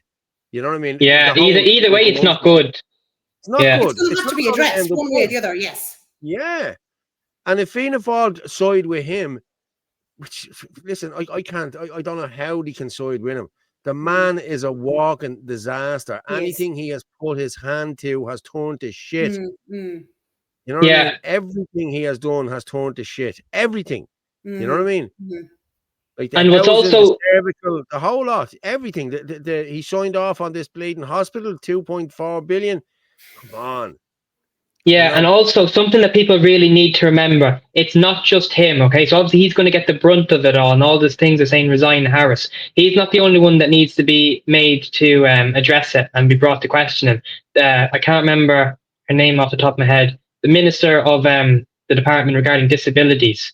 Like, there's no, as far as I know, she's been blocking people left, right, and centre as well. She hasn't acknowledged it either. She's actively still uploading posts, attending disabled related events and stuff like that. Obviously, people with scoliosis don't count or matter. So I can't. Her name, I'm blanking on her name, but her as well.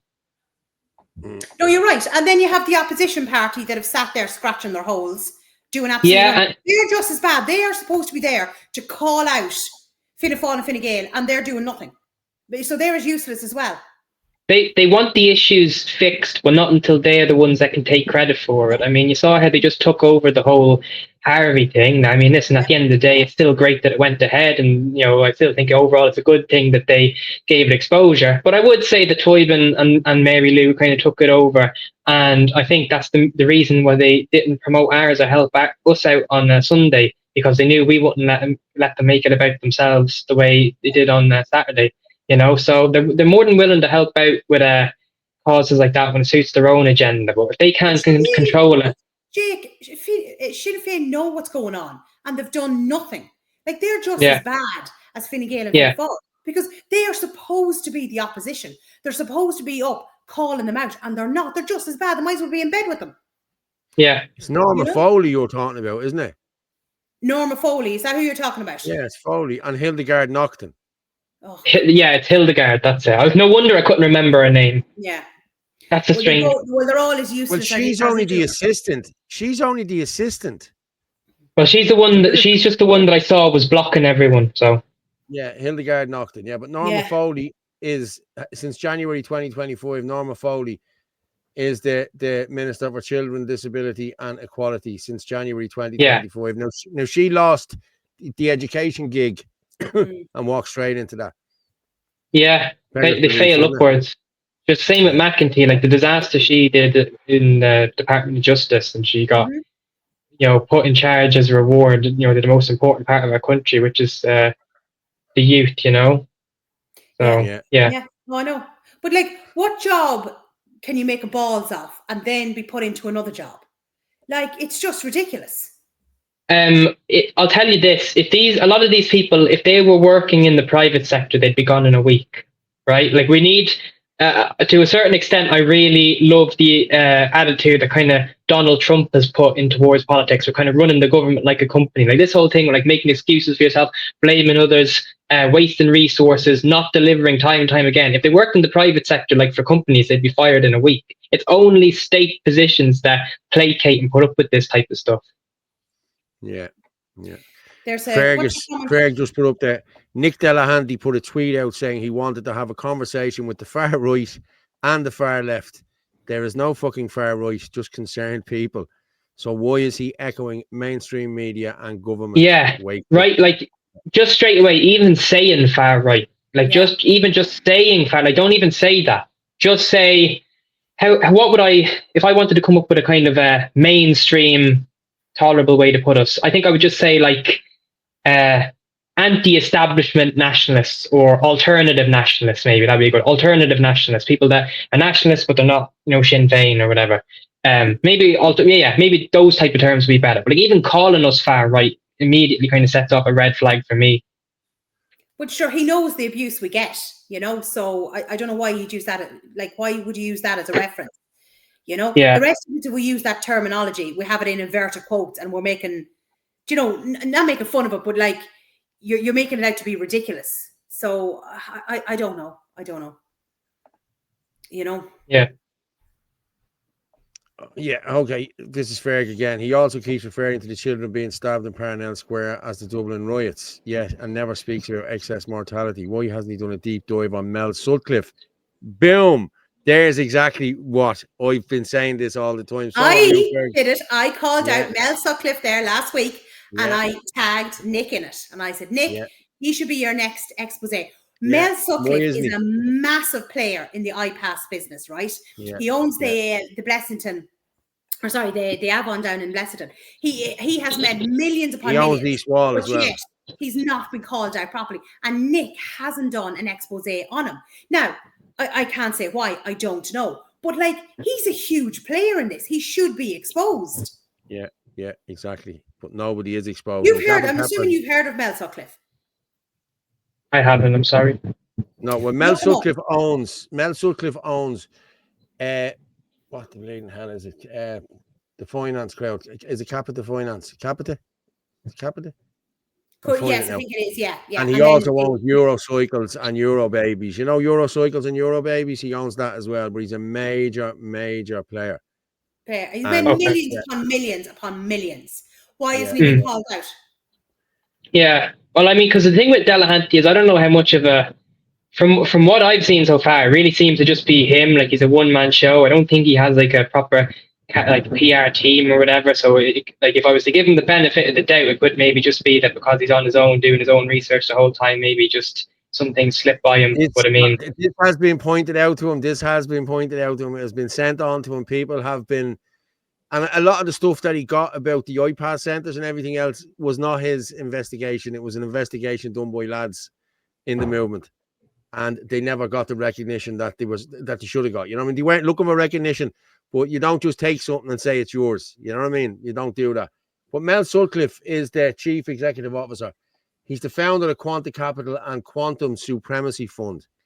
This man is worth a fortune. Gavin Pepper calls him out. We call him out on this. And I think Cal called him out last week as well. Wasn't it? Cal, I think, said something about him as well. Everyone needs to be talking about Mel Sutcliffe. Everybody. So that's somebody for you to look up, Jake. Yeah, thanks for that. I know we're coming to an end. Can we? Can you play that housing? I need the house, and then we want to do the mortality, and then I need to give a shout out to a video in relation to the Liberty Super Run as well. Okay. Yes, about the pub across the road. Actually, time is flying. Normally we finish up at 11. So what? If only my college classes went this quick. The housing, is it? It's because we're interested in a bit of crack. Is it the housing one you're talking about? Is that what just saying Michael McCarthy, the housing one, and then we go on to the screenshots in relation to the excess debts. Okay, then we finish. It'll be good for you to see this, Jake. Yeah, we've only a few minutes left. Go on. Yeah. We play this and come back. Okay. In the car video, so buckle up.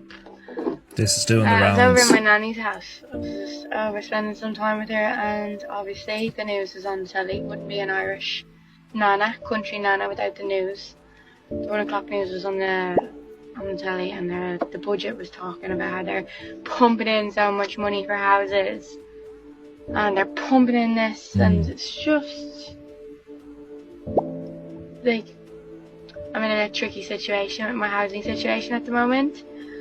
And as a 30-year-old woman, I didn't think that I would be strongly considering moving into like the car or a van or anything like. But it just feels so impossible. Can't rent because rents are so freaking high.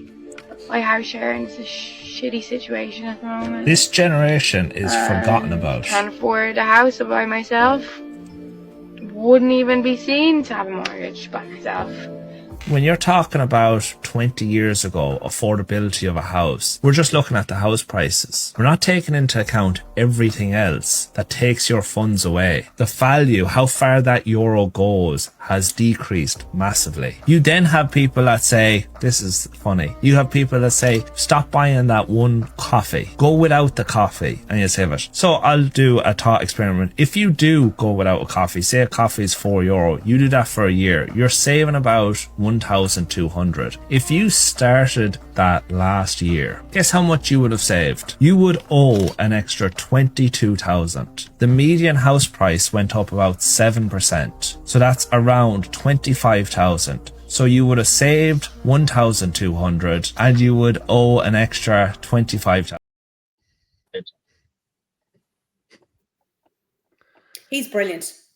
I like him, yeah. Yeah. Now there you go. That's what you're talking about, Jake. Like, look at the desperation in that young woman.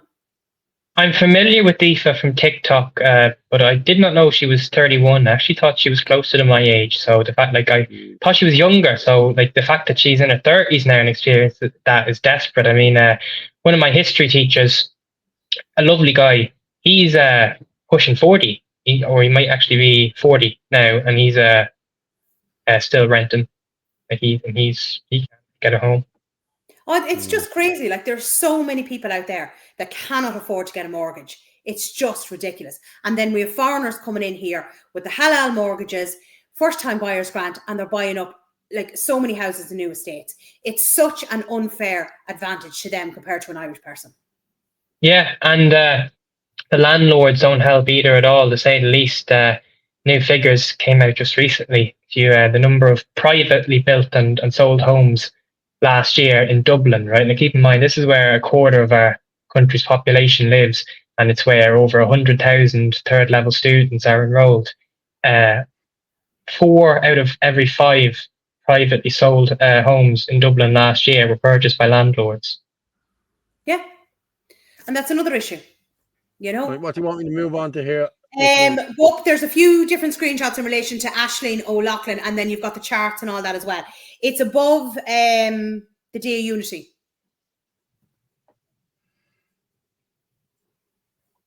But this is something, Jake, for you to be looking into, and I would be advising Sharon to be calling this. And I think she has called it out a bit, but the excess debts needs to be addressed. It's not being addressed on the mainstream media, and we know why. Because again, they're government funded. Yeah. But you can't deny these. Like, I can send you on when this is finished. I'll send you on the charts, and you can take a look at them yourself. You can't deny. I looked at the charts. Yeah, I looked at the charts earlier, and there's not like I said, it's just statistical data. Like, there's nothing conspiratorial about it. You know, it's coming from proper organizations and everything. No, there's something going on about it. I mean, the COVID vaccine. You know, it was produced rather quickly, wasn't it? It was produced in 9 months, and like normally vaccines take between 10 to 15 years. You can't produce something in 9 months and say it's going to be safe. You know? That's what I'm saying. Lied about so many things about, you know, it wasn't going to transmission was going to stop transmission and all that. So that was all lies as well. Like, you know, they've been caught out on so many lies. You know, it's all about money. What am we looking for here? Sorry? I'm looking at the top 10 countries. What am I looking at here? What am I looking for? It's the stuff with Aisling O'Loughlin. They're screenshots. You'll see them. They've all charts on them. Okay, Peter Paul Guy. Aisling O'Loughlin. Right, okay. It's the excess debts, is it? Okay. Yeah, that's what I mean. There's a few screenshots on it in relation to excess debts. Okay, just let me have a look at it. I'm not seeing Aisling O'Loughlin. Okay, yes. Oof. It's very warm here now, to be honest with you. I'll bring it up here.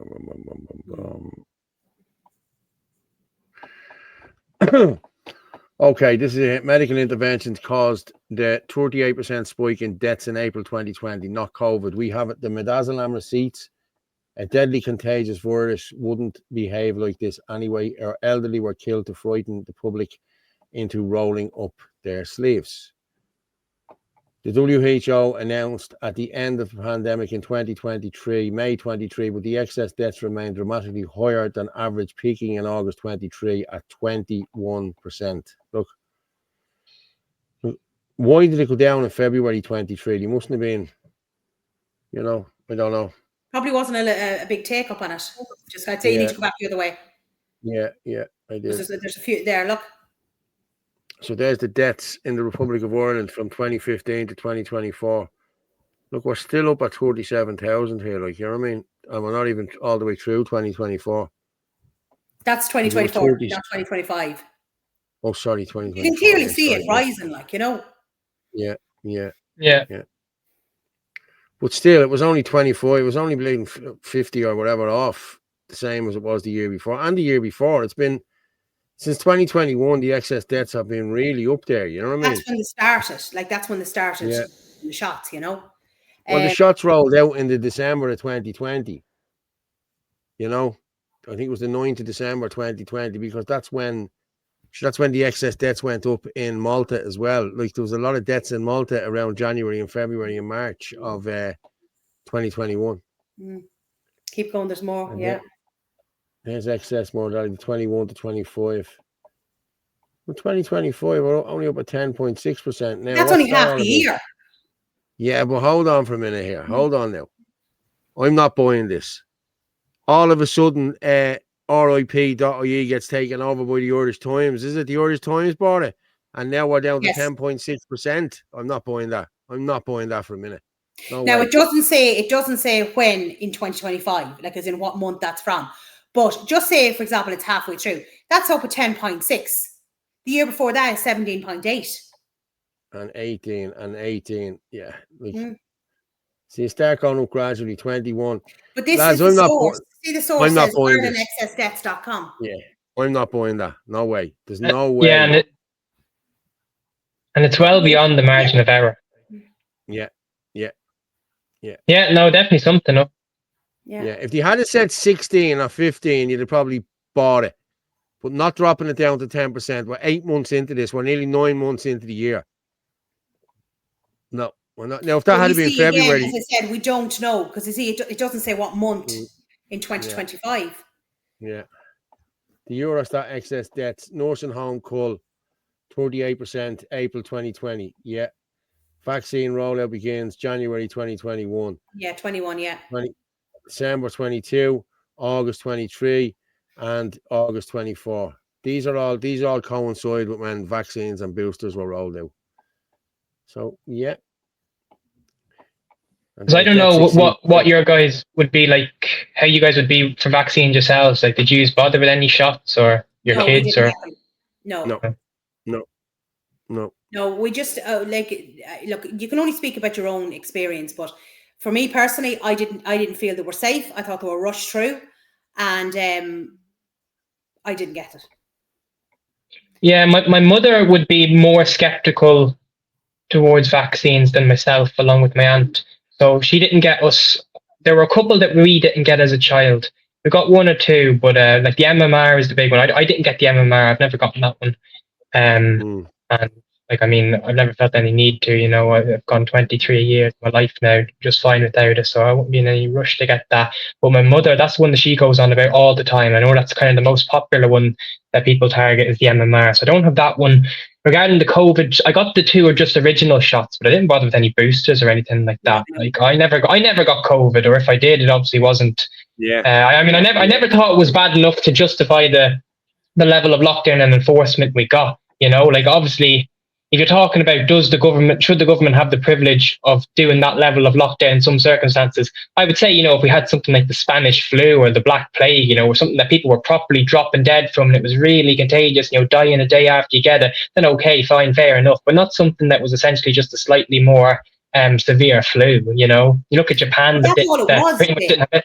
Yeah, I mean, you look at Japan now. I know it's a little bit kind of skewed because Japan has a very big hygiene culture. Like lots of people wear masks on their face all the time anyway. That could have played a part into it. But Japan, as far as I am aware, had pretty much no lockdown. They pretty much just went completely normal the entire COVID thing. And Japan actually had one of the least affected economies and least amount of per capita deaths. I'm going to have to drop this down because I only have 2 minutes left here, and right. Can you play that video quickly then? Can you?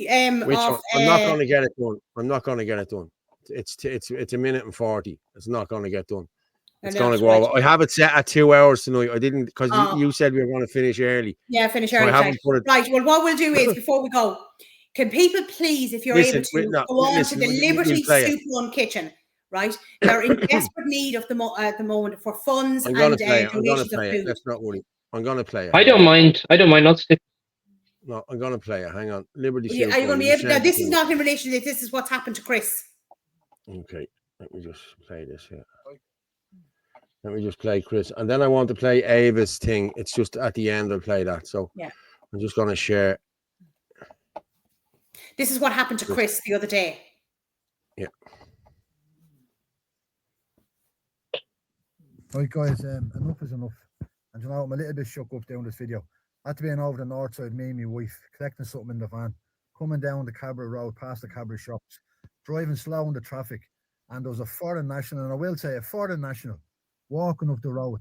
We are doing no harm, just driving along and slowly in the traffic. And he looked at the van, and I looked at him. I thought he was looking for something out of the van, whatever. And he looked again, so I looked at him, he caught each other's eyes, and he goes like this across his yoke with his finger and walks up and starts smiling. So I started shouting. My wife panicked. She said, no, please, just keep driving. We kept driving. But you know what? Thank God my wife was with me, because I swear I would have got out of the van, because you know what? I have enough of it now. Have enough. The carry-ons in Dublin City is absolutely disgraceful. The government ought to be ashamed of themselves. And I'm telling you, ashamed of ourselves. If any of my volunteers get injured, and you know what, it's getting to this stage now where I'm thinking about not even going out as much anymore, because I'm thinking of the safety of my volunteers. And that's disgraceful. We can't even go out and feed the homeless now because we're at risk. We're at risk. And you know what? It needs to stop. The government needs to listen to the people and stop all this. You know, it's too late. The damage is already done. You need to start doing something and acting on this as quick as possible, because I tell you, people going around doing this to people that go out and do out of the goodness of their heart and help people. And you know what? I'm absolutely fuming over it. And shame on the government. That's all I say. Shame. And I don't really care what people think of this video either. I don't care. So I've spoken out about Chris. Jake, this is somebody for you to look up as well. So this is Chris from the Liberty Soup Run, and you can see what happened to him the other day. But he runs it's a homeless charity that gives out food donations to the Irish homeless. And they've had to cut, they used to go out once a week, or sorry. They used to go out every day. Then they had to cut it down. Now they're having to cut down again by another day. They don't have the funds. As far as I know, I don't even know if they're getting any government funding at all. And Chris has put out a few videos like looking for help, because he said we may have to cut down again because we just can't keep going. So if anyone is able to give them a hand, whether it's whether you want to donate money or whether you want to donate food, just reach out to them. They're on Facebook, they're on TikTok, and you can, donate through Revolut or whatever. But they are doing absolutely fantastic work. And like for every day that they cannot go out, that is a homeless person that, is not getting something, whether it's a warm drink, whether it's, whether it's noodles, whether it's porridge, whether it's whatever, you know what I mean? Like they're going without because they can't go out. They don't have the funds to buy the food. So if people can please lend them some support, because it's an absolute and utter disgrace that the government is not supporting this crowd. And why are they not supporting them? Like they're out standing up for our own Irish homeless. Well, he'll get a shout out from me, no problem. Yeah, I'll be making the followers on my pages aware of that. Yeah, I'll post that on my X. Yeah, that's it. Because Jake, as I said, like it's important. Like we should be helping our own charities. Yeah, I've done a little bit of work. It was mainly over Christmas for Óglaigh na Siunta na Éireann, which is a homeless charity. It's a charity for like a specific type of homeless, so like military veterans that struggle with PTSD, or like kind of they struggle to get back into civilian life. But I mean, a lot of homeless children too. Yeah. What's wrong, Paul? Do you want to play Ava's thing before we go? I'm gonna play. It's only a few minutes long, yeah, and then we'll finish it up. Then I think. Yeah, and that's grand. I actually have something I wanted to read out as well, but we play Ava's one here now. Ava would be. It was her birthday in March. Yeah, and she'll be 3 years gone on the 17th of September. So let's just play this because, it is awful, but it's nice to get it out there so as people can see her, and she didn't die in vain. Look, we'll get to the bottom of this. Trust me.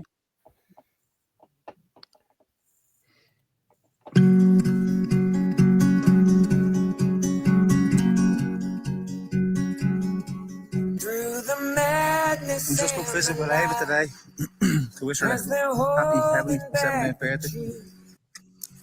No matter what they try, I will always fight for you.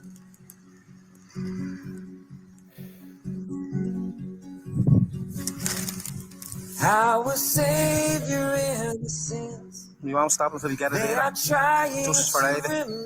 Justice for all. I am here at your defense, and I will always fight for you.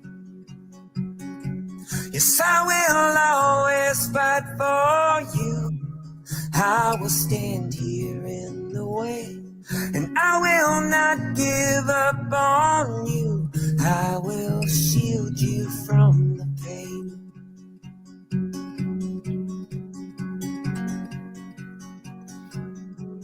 In the battlefield,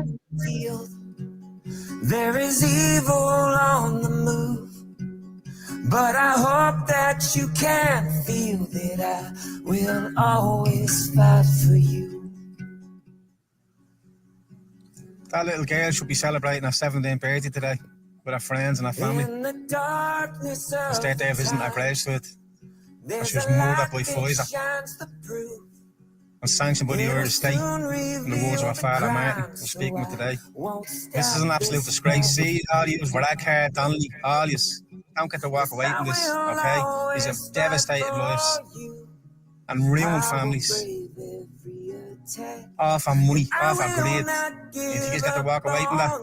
And I hope none of us are stopping. And hear this, every one is involved in this, okay? Medical genocide, the democide of our people. Every one of you is involved from top to bottom. We're coming for every one of you. Every single last one of you will pay for what your families. Murder children, murder people, let people with no quality of life.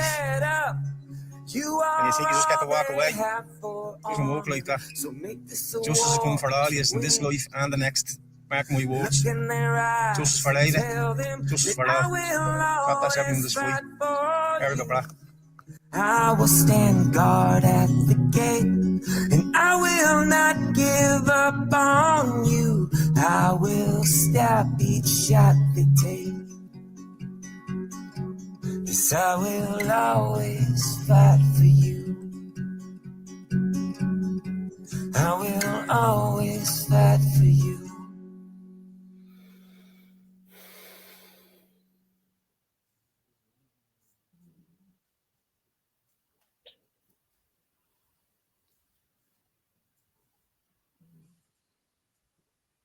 You're muted, Paul. Sorry, Paddy Pepsi there. I have not heard of this. Well, there you go. You've heard of it now, Paddy.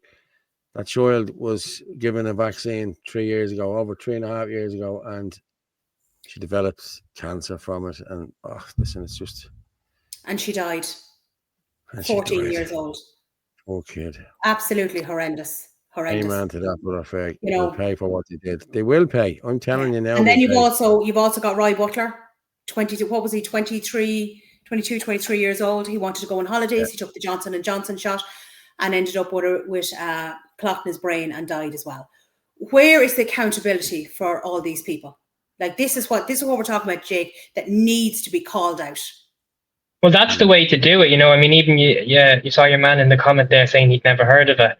That's just the way to do it. Like, just keep at them and spreading the word, you know, because that's exactly what they want. They want to keep it under wraps. So, you know, obviously something's up, something has happened.